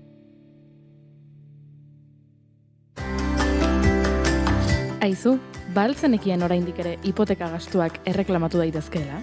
Etxe bizitza bat erosteko hipoteka bat sinatu bazenuen 1995 urtarrila eta 2019ko ekainaren artean, jar zaitez gurekin harremanetan eta erreklamatu alizateko behar duzun dokumentazioa zein den esango dizugu. Informa zaitez, konpromisorik gabe.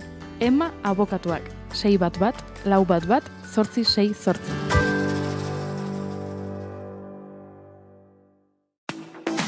Naiz irratia, zuk nahi duzunean entzuteko aukera duzu egun osoan zehar. Bai irratia piztuta eta baita online ere. Goizean goiz hasi eta gauera arte, informazioa, musika, kultura eta beste 11 gai jorratzen ditugu zurekin. Egunon Euskal Herria. Goizeko 8 eman berriak, egunon daizula. Egunon guztia. Arratsaldean. Arratsaldeko 8 dira, ongi etorri naiz irratira. Irratia.naiz.eus webgunean sartu eta goiko banerrean agertzen den zuzenean entzun botoia sakatzen baduzu, une horretan bertan eskaintzen ari garena bertatik bertara gozatzeko aukera izango duzu. Zer zarte, kamionetan, kamioian ere musikakin eta juten diran eta bai. Ez dakit, korri pixkat ere egin beharko du, ze gainera Goiuri azken aldien entrenatzen ibili da, eta uste dut. Denbora guztin ez du balio, kamionetan sartuta. Ilusio guztienak animatzen diteu korrika egitea. Ondo izan. Joaten zaren lekura joan da, eraman ezazu naiz irratia zurekin.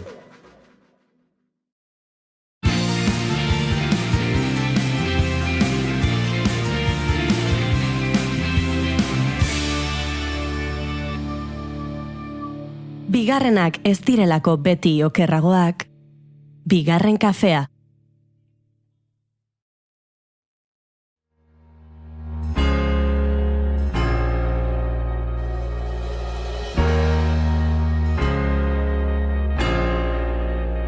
Se guapa saude, se guapo saude. Zer da narratxa hemen da zer da elegantea, zenek esan behar dizu hain itxusia zehala, zenek marraztu digu kuadrantea, zein da erotuta, zein da kabala. Ilusio bat da errealitatea, eta gizonen bizio bat dena jaraua jartzea, norbeantzak horma bat da normalitatea, baina nik ez dut izan nahi normala, eta zuk ez dare, etzea lako hartalde ontako zifra bat, etzea sartzen trajen, gezurren saren, eroitzeie makina bat, goitik datorren papilla jaten. Goiuri, ze guapa zauden azken aldian? Ui, eskerrik asko. Nola sentitzen zara hori galdetzen dizutenean edo hori esate dizutenean? Pozik. Pozik sentitzen naiz. Eztabaida genezake azken aldian horren atzean zer dagoen, bestetan ez ote den guapa edo bai, zer aldatu den, nire begirada edo zure irudia, zerk egiten zaitu orain ederragoa, ez da ezer pertsonala, baina nik beti ikusten zaitut oso guapa, izugarri gustatzen zaizure energia eta eskerrak mai honetan zu zauden. Baina haserrenago gaur kontu honekin. Azkenaldian asko aldatu naiz fisikoki eta iazko hemengo bideoetako nahi aura arrotza zaitera bat. Edo akaso, orain ispiluak itzultzen didan irudia da arrotza egiten zaidana. Ez nago oso ziur. Kontua da, bizitzaren ziremolak tarteko nire itxura fisikoa asko aldatu dela. Nik ere badakit hori. Asko argaldu naiz, gehiegi, eta oso azkar. Eta jasan ezina egiten zait, etengabe, eta ia edonork eta edozein egoeratan jo nahi aztegoa pasauden zenbat argaldu zaren esaten entzutea. Akaso, hori esan aurretik 2 segunduz neurona erdi bat lanean jarriz gero, hainbesteko aldaketa oso ohikoa ez dela bururatuko litzaigukelako. Baina ez, neurona erdi hori ere, askok ez daukagu antza.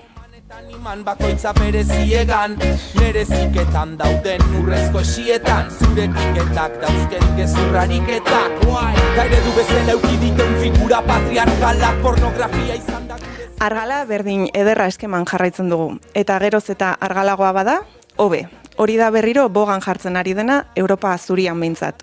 Orain urte batzuk bezalaxe, emakume ahulak, azala eta ezturra justu-justu, eta zurbil bada, hobe. Zergatik jarraitzen dugu besteen gorputzen inguruko epaiak egiten etengabe? Ez harritu muturra jartzen badizut edo hozka egiten badizut argaldu naizelako hobeto nagola esaten baldin badidazu. Esaidazu adibidez, alaiago ikusten zaitut edo desberdin ikusten zaitut. Dena ongi edo aizu ze sexy kamiseta horrekin. Ni ez naiz argaldu presio estetikoak eraginda eta ez naiz argaldu modu osasuntsuan ere ziurrenik. Argaldu naiz bizitzaren zirimolak direla eta. Ez nuen argaldu nahi, eta ez ait erreza egiten ari gorputza hau habitatzea. Eta hala ere, dakidan guztiarekin eta deseiraiki dudan guztiarekin, batzuetan, ispilu aurrean nire burua ikusi eta ze ongi ezurra markatzen zaizula esanez topatu dut nire burua. Baita otorduren bat saltatzen ere, goze izan da ere. Nire gorputzari trampak egiten.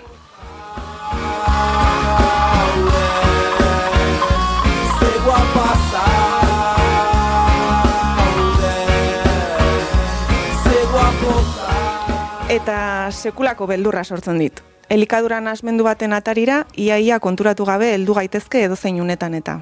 Denok. Presio estetikoak zuzenean eragiten du horretan ere. Eta ez, elikadura nahasmenduak ez dira soilik neraben kontua. Lodifobiak iratx izugarria somatzen da, norbait argaldu dela ospatzen den aldiro. Más culo que tu novio y con más tetas que tu novia. No se ve el clítoris, ¡No se ve la polla! Gordofobia. Nos ahogan en el mar porque flotan como boyas. Gordofobia.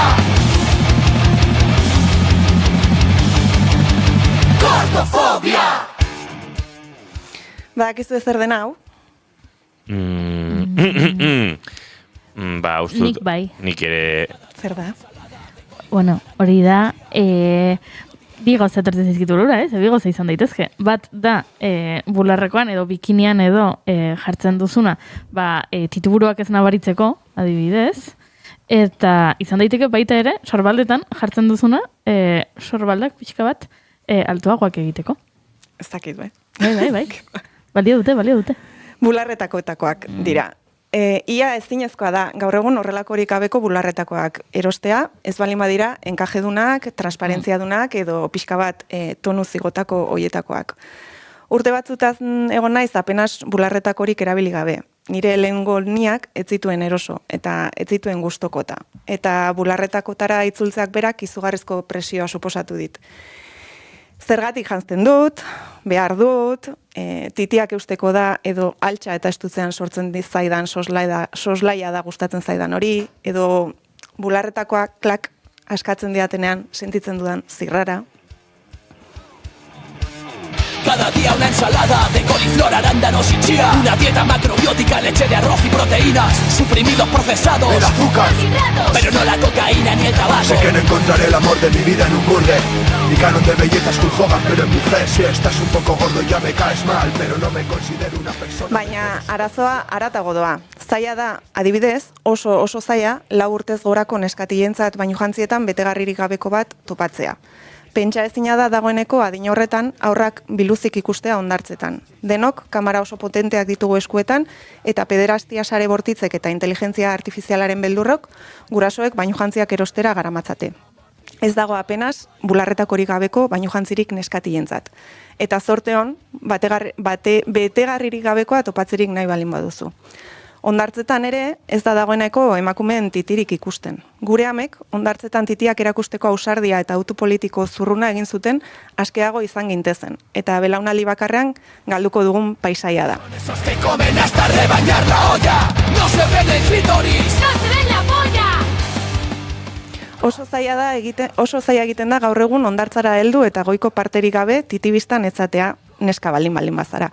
Zer ezanik ez, altxa eta aurrertzean ibiltzera joatea edo itsasoaren aparrak titiak estali arteko paseotxoa egitea. Erresistentzian oso gutxi geratzen gara. Eta aldi berean oso ederra da zuk erabaki hori hartzean, bapatean, inguruan beste pare batek autu berdina egiten dutela ikustea. Besteen baimena behar dugula sentitu beharrean elkar babesten ari garela pentsatu izaten dundik. Sororitatea, olatuak titiak elkarrekin biztaratzean. Amaren bularra, aurraren janari, aurraren egarra, beti unkigarri, baratzonen erdian, oseak nagoni, zure bular laztanen, antxizta egarri. Gure titiek ez dute balio umeak jende aurrean elikatzeko, zeneska, joan zaitez komun batera, ezta? Gure titiek ez dute balio protestetarako, ze joe, haze urdangak zareten, ezta? Gure titiek ez dute balio eguzkitan goxo egoteko, ze provokatzen ari zara, ezta? Hori bai, titibistan ez, baina emakume musulmanak edo hijituak eurak eroso sentitzen diren bainu jantzietan estalita ere ez ditugu onartuko, kontuz patroietatik ateratzearekin. Ikusiko duzu, isilik egoteak zenbat balio du. Baina gure titiak zoragarriak dira hipersexualizatzen gaituzten jantzietan, ezta? Baita umei betegarriak jazteko modukoak, ezta? Benetan, zoazte antzarrak perratzera, ze ez duzu emerez hipopatik hartzera bidalita ustekabean plazerrik sentitzerik ere. Ez egin ligarrik, munduak ez du eta malkoen beharrik. Eta titietatik goazen goruntz. Zer moduz daukazue aurpegia? Duzuen adina duzuela ematen du, edo zein adinetan kokatzen zaituztete zuen zimurrek, begizuloek? Ai, Ana, bestakit zimurrak diren arazoa, baina beste kezka bat orain da, azala dena dagoela gorrituta zonalde batzuetan, eta beste zonalde batzuetan pinportak agertu direla, eta beti badago, zerekin kezkatua. Bueno, horrek aztetzen zaitu, ez? Geio itxura ematen dizugo juri. Ba, bien. Noski, eskinkerra edo azalaren zaintzarako errutinarik ez balin baduzu egiten, zarra emango duzu berehala. Zarra ematea txarra balitz bezala. Ez, 40 urte balin badituzu, 17 urtekoaren azala behar duzu. Eta 70 dituzunean, 40 urtekoarena. Eta bestela, ez kezkatu, ziztada bat hemen, ebakuntzatxo bat hor, eta listo, perfecto jarriko zaitugu berriro. Ez dezala inor jakin urte batzuk dituzunik. Bizitza interesgarri bat izan duzunik, edo bizirik zaudenik ere. Bogan jarri dira horren arabaikin eskinker festak urtebetetzetan. Txikiparketan ibiltzetatik, ispilu aurrean, beharrez dituzten kremak ematera eta makillatzera igarotzen dira. Eta ez aztu Espainiak margotzea zere.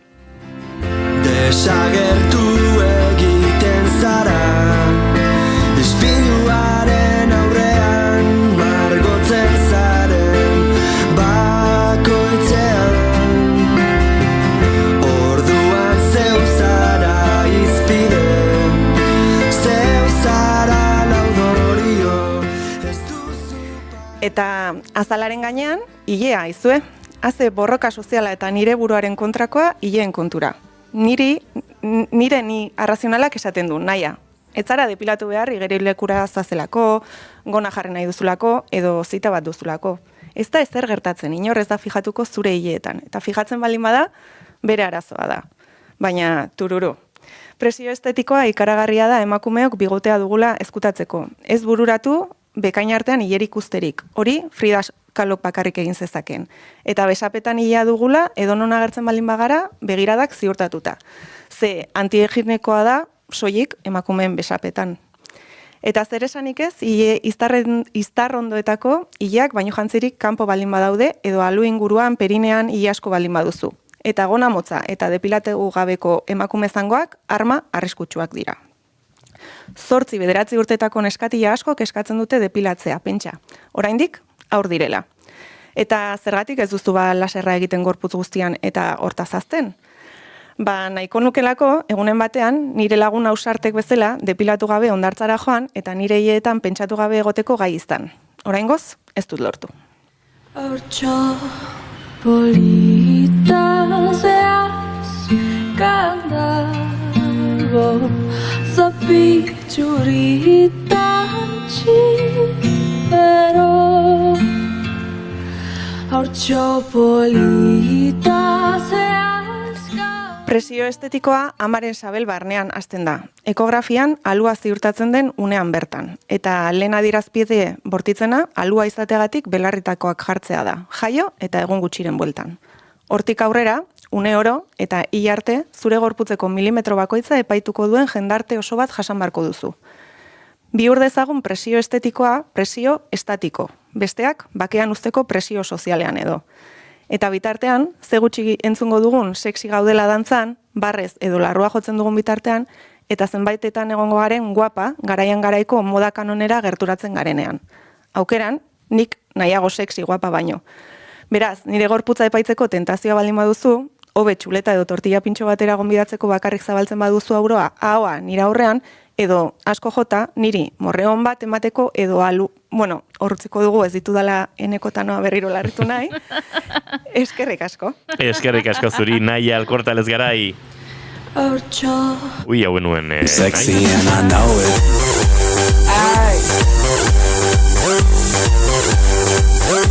I'm sexy and I know it. Check it out. Check it out. Wiggle, wiggle, wiggle, wiggle, wiggle, yeah. Wiggle, wiggle, wiggle, wiggle, wiggle, yeah. Wiggle, wiggle, wiggle, wiggle, wiggle, yeah. Wiggle, wiggle, wiggle, wiggle, yeah, yeah. Do the wiggle, man. I do the wiggle, man. Yeah. I'm sexy and I know it. Hey. Yeah.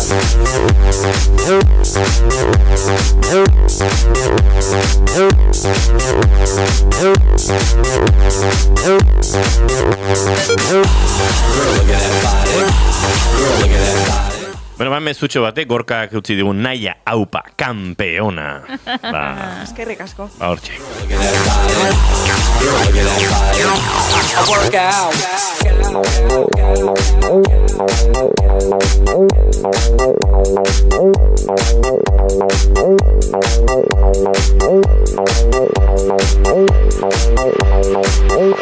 I'm sexy and I know it.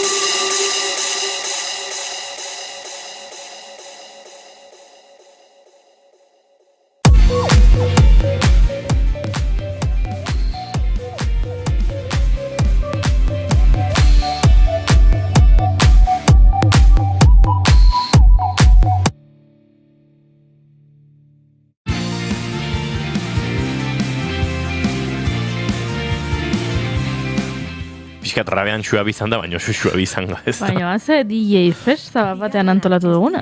Beti okerragoak, bigarren kafea. Eta DJ-ek orain gomendioa behar du, Juri. Gomendioa behar du, DJ-ak. Bai. Guanabi, beti ondo. Bai, Wannabe, Spice Girls. Benetan, Noski? Horra gure... Claro, eski Spice Girlsak bakoitza zen mota batekoa ez, da orduan, jende asko sentitu daiteke identifikatuta besti honekin. Zu nor zinengo, Juri? Tamalez, nintzen eta naiz, Posh Spice. Spice Girl pija. I wanna really, really, really wanna zig a zig. If you want my future, forget my past. If you wanna get with me, better make it fast. Now don't go wasting my precious time.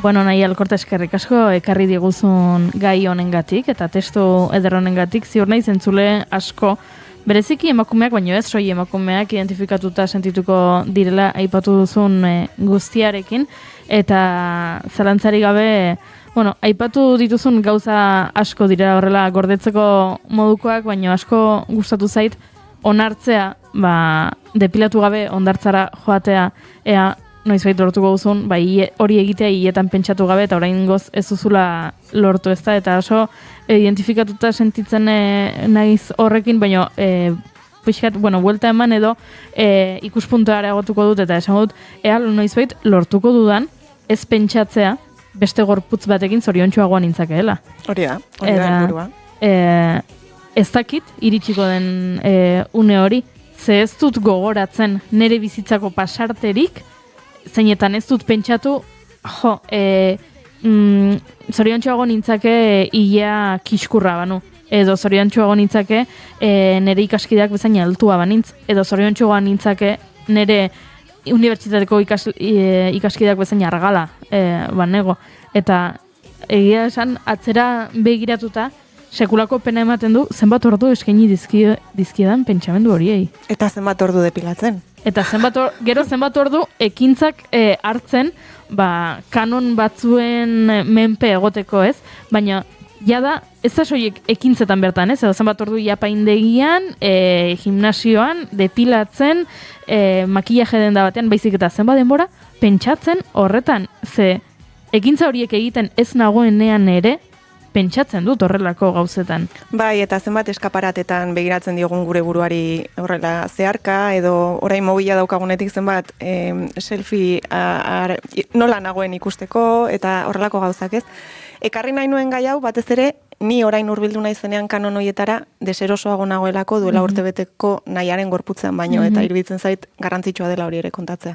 Bai, oso garrantzitsua bereziki garai hauetan GLP-ak, Ozempic, Mounjaro eta hauek puri-purian dauden honetan.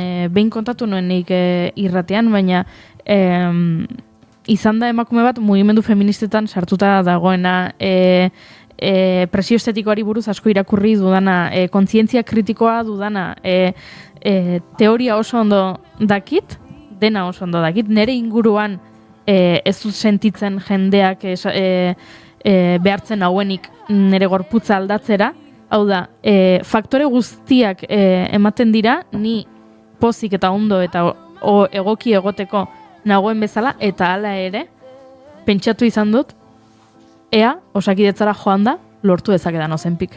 Eta pentsatzen dut, joder, 32 urterekin, eta emakume irakurria, eta horixe ez, kritikoa. Zer ez luke pentsatuko 18 urteko goiurik. Eta are gehiago orain, sare sozialak dituztela, eta ematen dit sekulako beldurra. Bai, nik usteet beldurra dela hitza, ez? Lehen aipatzen nuen, skincare festak 8-10 urteko umeetan reienodun bikiniena ikaragarria da, neskatilen galtza motxak 8 urteko taia mutilenarekin konparatuz 4 urteko taiarekin neurri berdinekoa da, beraz, bai, badaukago zer egin hor. Esango nuke. Eta bida, eskuetan daukat hemen Saharan oparitu zidaten pultsera bat, eta pasaden astean aipatu nuen, kontatu nuen hemen proiektu baten berri, por nosotras izeneko proiektu baten berri, baina berriro esango dut, ze bitxia zuk aipatutako guztia entzun, orain aipatzen ari garen guztia itortu, eta gauzak horrela izan da jakitun izan, eta joatea Sahara refuxiatuen kanpalekuetara, eta entzutea, zuzarela, beraien edertasun kanona. Hau da, hemen txalotzen ez dena, han txalotzen dela. Eta horrek eskema guztiak apurtu zizkidan, ze egia da, nik esaten dudala. Hemen, ni joan naiz, zentro estetikoetara azala ilunago jartzeko. Beti badaukat ezkontza bat, eta joan nahiko nuke ezkontza horretara morenago, edo ekitaldi badaukat, eta makillatu egingo naiz azala eske oso txurinago eta morenago jartzeko. Eta anon topatzen naizen emakume talde batekin krema toksikoak erabiltzen ari direnak, azala nahi dutelako txuria. Hori esan behar nizun, han ere presio estetikoa. Eta han gainera, ez da disipatzen sistema oso batean, erabate gizonen kulturak sortutako, hemen ere bada noski, baina han ez dago, eta ez da egon urtetan, orain badago ez, internet sarbiderik, Instagramen algoritmoaren eragina, egon patriarkatu hutsa ez, eta txuri izatea, eta lodi izatea autu estetiko bada, presio estetiko arabiarraren baitan dagoena, ez, edo magrebiarraren baitan dagoena, ez dakite Afrika osoan berbera den, baina badakite, Saharar kanpalekuetan, baina Marokon ere bai, eta Argelian, eta, bueno, Magreb inguruko lurralde horietan badagoela. Eta hori ere bat presioz egiten dela, ez dela inungo... Bai, eta argazkia da, kultura bakoitzak ezarriko duela kanon bat, eta garai bakoitzak ezarriko duela kanon bat, ez? Eta orain hemen itzultzen ari den bezala argaltasun estremo gaixo hori, ez? Duela markada batzuk eduki genuen hori ere, han ere aldatzen joango direla patroiak. Zalantzari gabe, baina ze bitxia ikustea beti dela ez daukaguna, zu jaiotzez balin bazea azale ilunekoagoa eta askoz argalagoa, nahi duzu zuria eta lodia izan, baina zuria eta lodia balin bazara, izan nahi duzu argala eta azale ilunekoagoa, eta borroka hori ez da inoiz irabazten. Ez. Eta hori da, tamalez, sekulako pena ematen duena, niri are gehiago gure kasua noski gogorra dela, baina are gehiago Saharar errefuxiatuen kanpalekuetan ze pentsatzen dut. Momentu batzuetan ez dago argindarrik, etxe guztietara ez dela ura iristen, eta kezka horiek izateaz gain kezkatuta daudela beraien azalaren kolorearen gatik, hori da 3 aldiz torturatua izatea. Niri leno, grazia egin dit zure maite dutak, ze esan duzu aritu zinela atzo sofatik epaitzen, zein zegoen ederretan horrez. Ez, eta hori ere bagara, alegia, nahi gabe ere guk egiten dugun zerbait da, eta izugarrezko plazerra ematen diguna, orduan, bueno, hori ere aitortu beharko dugu, ze guk ere epaitzen dugu. Baina arropak, epaitzen ditut jantziak. Eta nola gelditzen zaien? Ez. Arropa bera bakarrik. Eta egokitasun tematikoa. Bai, kasu honetan, jantziak dira, ze kasu honetan, ekitaldi honetan badago gai bat ezartzen dena, eta niri beti gustatzen zait ikustea, zeinek jarraitzen duen gai hori, eta zeinek muzin egiten dion gaiari, eta orduan muzin egiten bat diozu, nik kritikatu egingo zaitut, eta... Bueno, bani muzin egiten dutenen alde, beti. Araua usten dutenen alde, beti. Ez, baina jolasa da, eta jolasta divertigarria da, eta gaina hemen ez dago arau hausketa ez da egite aldarrikatzaile edo diskordanterik. Bueno, da para que hablen. Orokorrean jendeak ez du araua jarraitzen, zero. Batetik interes faltarengatik eta bestetik joan nahi dutelako, gaztelaniaz esaten da bezala, de guapas. Hau da, gaia inauterietan bezala, inauterietan ere gertatzen da, badaude mozorro batzuk landuak direnak, eta beste batzuetan mozorro batzuk existitzen direnak soilik zu ederrago agertzeko, eta orokorrean zeintzuk izaten dira divertigarriagoak. Fregonaz mozorrotu zarenean, edo mozorrotu zarenean Leia printzesaz. Fregona askoz divertigarriagoa da Leia printzesa baino jende asko erabakiko du, nik Leia hartu nahi dut mozorro bezala, ederrago egongo nizulako. Horrela kaskoekin eta badaukazu toke bat, Pixkat Leia egea da, berak bat ezkan nola entxaimadak buruaren aldeetan. Egon dira, euren ezkontzaren preseil bat egin dutenak ere, bai. Zer? Preseil bat. Aurre salmenta bat. Ezkontzarena? Bai. Zer esan nahi du horrekin, Georgina Rodríguez etzen joan pixkat bere... Bueno, baina nahi duzu ja Metgalan, sartuko nahi zuru belarri Metgalan? Nahi dugu lokatza. Lokatzetan sartuko nahi. Lehenengo egin behar dut testu inguru pixka bat. Aipatu bezala Metgala atzo ospatu zen, urtero ospatzen da, maiatzaren lehenengo astelenean, 40ko hamarkadatik. Eta berez, festa bat da, helburua duena, dirua lortzea, Metropolitan Museoko jantzitegiaren institutorako eta erakusketetarako. Egia da, joan dela pixka bat aldatzen, izera aldatzen, eta orain badela diruaren erakusketa bat, poterearen erakusketa bat, eta aurten lehenengo aldiz gainera pixka bat, Jeff Bezos, Amazoneko jabearen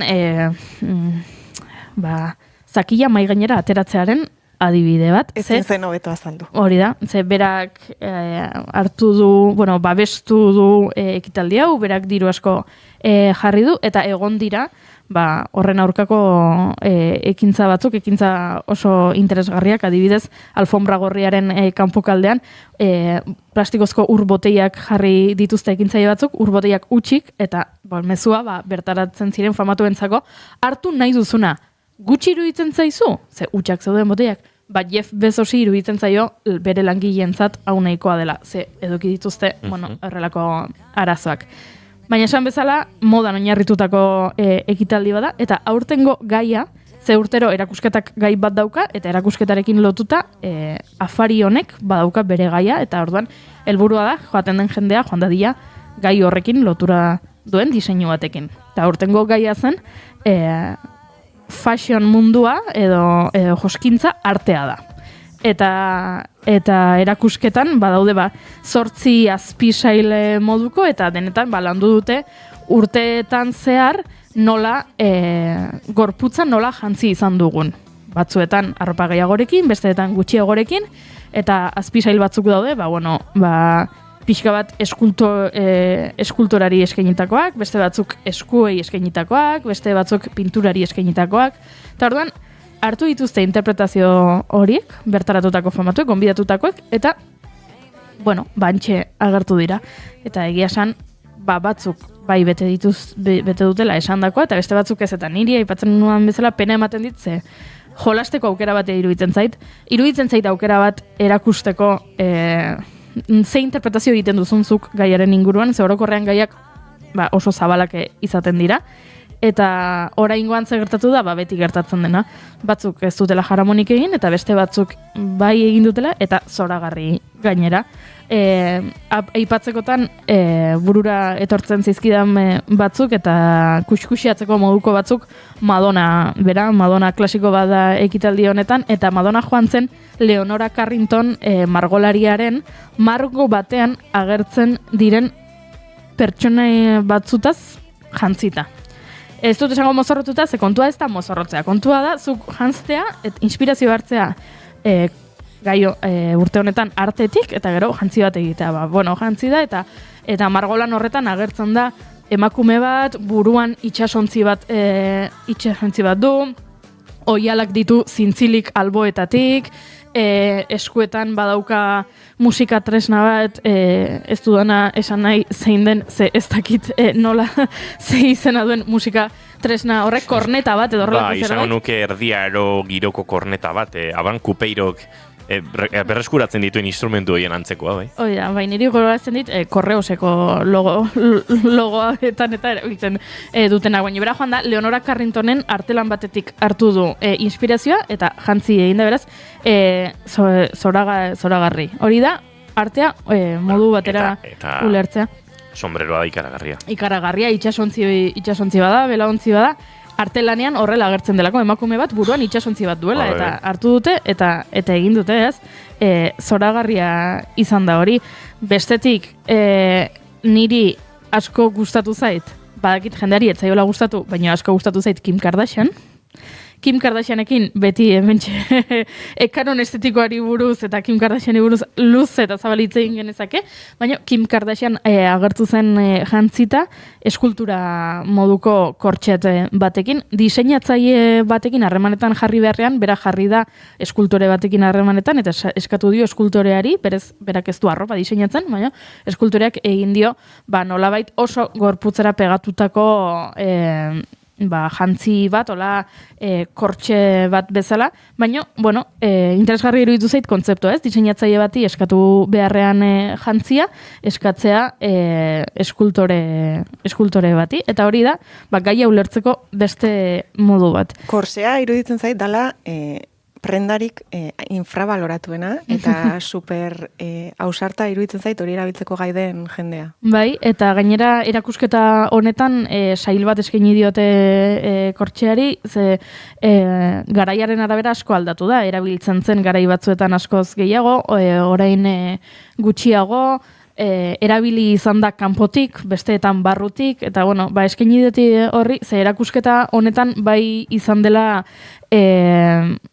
zera gaietako bat gorputza eta anatomia. Eta nola jantzi den urteetan gorputza eta nola ez den jantzi. Horregatik adibidez batzuk Beyoncék adibidez zeraman jantzi bat zena dena ezurrak ageri, eginda, oialekin zegoen eginda, baina bazirudien, ezurrak kanpotik zeramatzala, ez? Barroko eskeleto bat bezala, ze erakusketan, sail bat eskaini zaio anatomiari.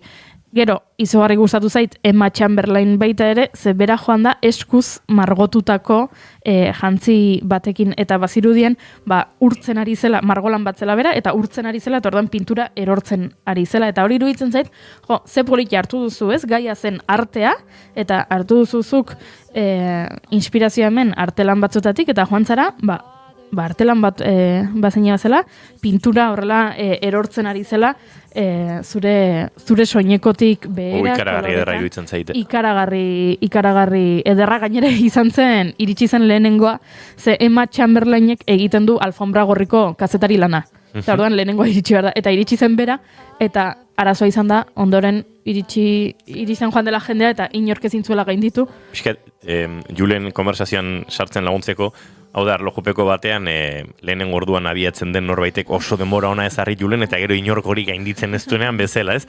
Hau izan da, erlojupekoan nola despistatu xamar abiatu den favorito bat.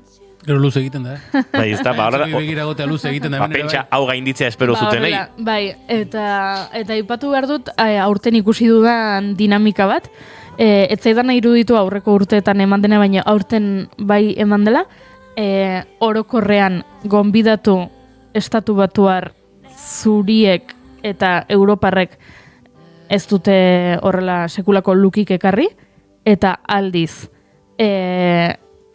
abeslari korearrek, Indiako zinemagileek eta zinema munduko protagonistek eta orokorrean emakume beltzek sekulako lukak ekarri dituzte, eta ez dakit badagoen arrazoien bate... Bai, hor azkenean eskuinaren gorakadaren helburu bat da modan ere denak berdin jaztea, ez? Orain edozein dendatara baldin bazoaz, bexak agertuko dira, kolore neutroak, eta pixkat hortik izan dezake. Ez dezagula arreta deitu. Hori da. Orduan izugarri gustatu zaizkit, eta benetan abeslari korearren jantziak benetan nola jolastu duten, bai, emakume eta gizonak, esan bezala, Indiako zinemagintzakoak bazauden aktore batzuk, ekoizle batzuk, izugarri gustatu zaizkidanak, eta aipatu behar dizuet, gauza bat oso bitxia, oso jantzi bitxia burbuia batzuekin egindakoa. Alisa Liu. Izena du, Joko Olimpikoetan egintzen ezagun Alisa Liu, berak egiten du izotz gainean patinatu eta estatu batuak ordezkatuz joan zen Joko Olimpikoetara. Zer sexia den izotz gaineko patinajea. Zoragarria. Eta emakume hau gainera, zoragarria, Alisa Liu, esan bezala uste dut, badola jatorri asiarra baita ere, eta Alisa Liu joan da jantzita, jolasten ginen txikietan zuk putz egiten duzu eta agertzen dira burbuiak. Bai. Badakizu, ezta? Nik oraindik ere bai. Bai, eske zoragarria da jolas hori eta merke eta oso divertigarria.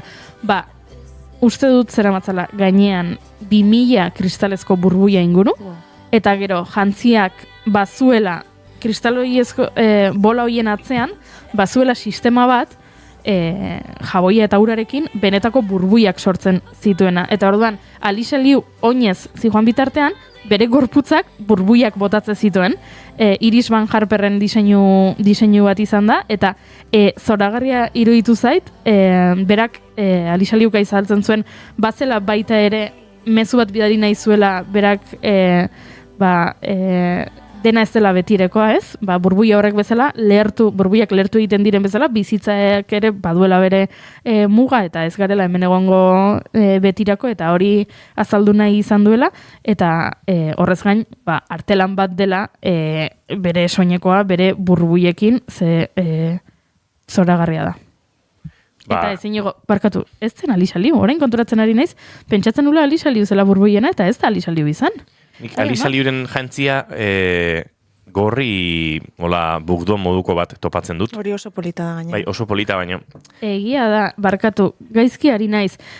Kontua da, eilen gu izan dela, burbuiaz jantzita joan dela, berak baita ere estatu bat okorrezkatu zituen joku olimpikotan, baina eskian. Eta orduan, kirolekin konfunditu nahi, zainez, eilen gu da, estatu batuen jatorri txinatarreko kirolariak, eta berak zeraman burbuien jantzi hau, zoragarria, izugarria, eta benetan, hori oso jostagarria. Egia esan oso polita da bai.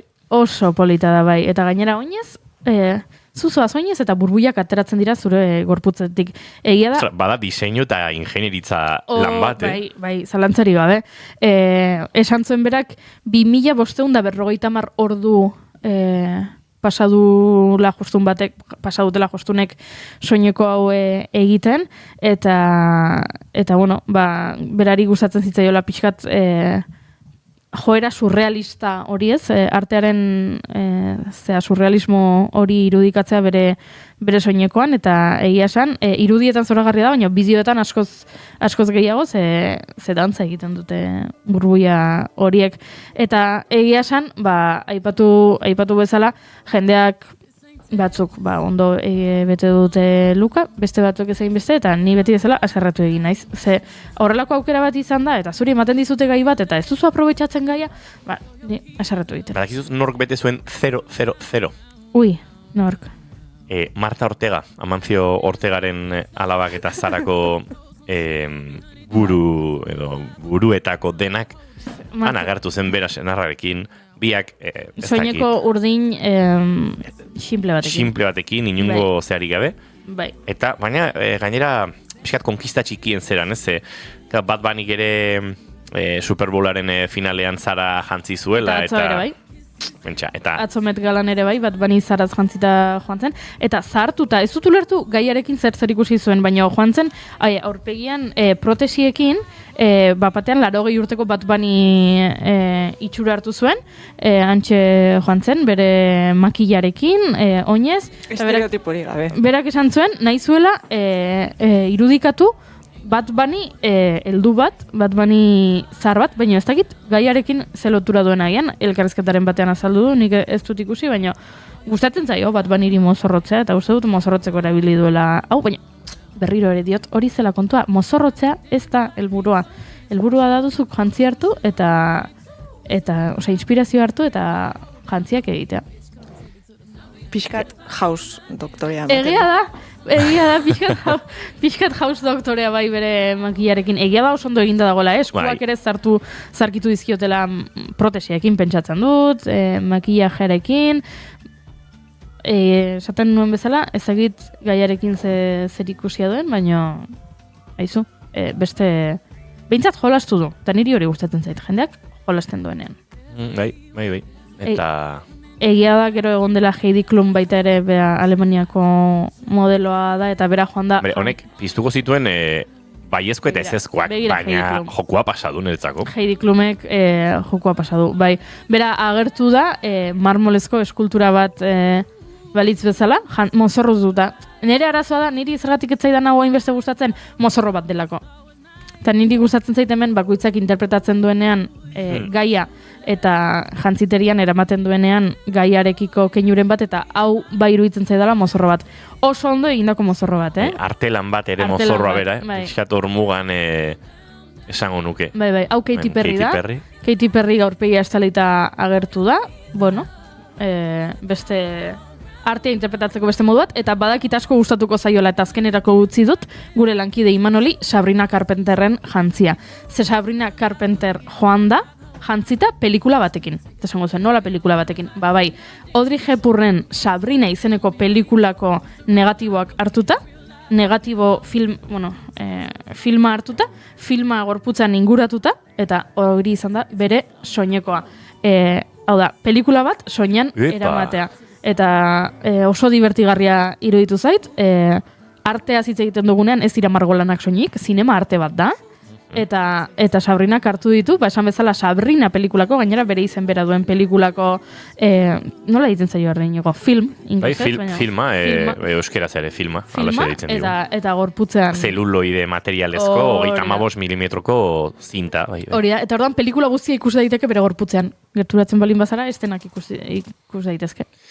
Entzuleok, ikus daitekeena eta ikus ez daitekeena gaurkoz amaitu zaigu hemen bigarren kafean. Bihar bueltan izango gara goizeko 10:05, baina orain agur esan behar dizuegu. Julen Goikoetxea datorren astera arte. Nork irabazi erlojupekoa? Erlojupekoa nork irabazi du? Goiuriren arabera Eilinek ez? Alicia Liuk. Alicia Liuk? Bai. Nik uste dut baiet. Julen, Alicia Liuk denbora honena, helmugan. Nahi Alkorta, bihazte barru ikusiko du elkar? Ondo segi. Goiuri, bihar arte? Agur. Entzuleok bagoaz, informazioaren txando oraintxe, hemen Naiz Irratian, gu bihar goizeko 10:05 izango gara bueltan. Zaindu asko, aio!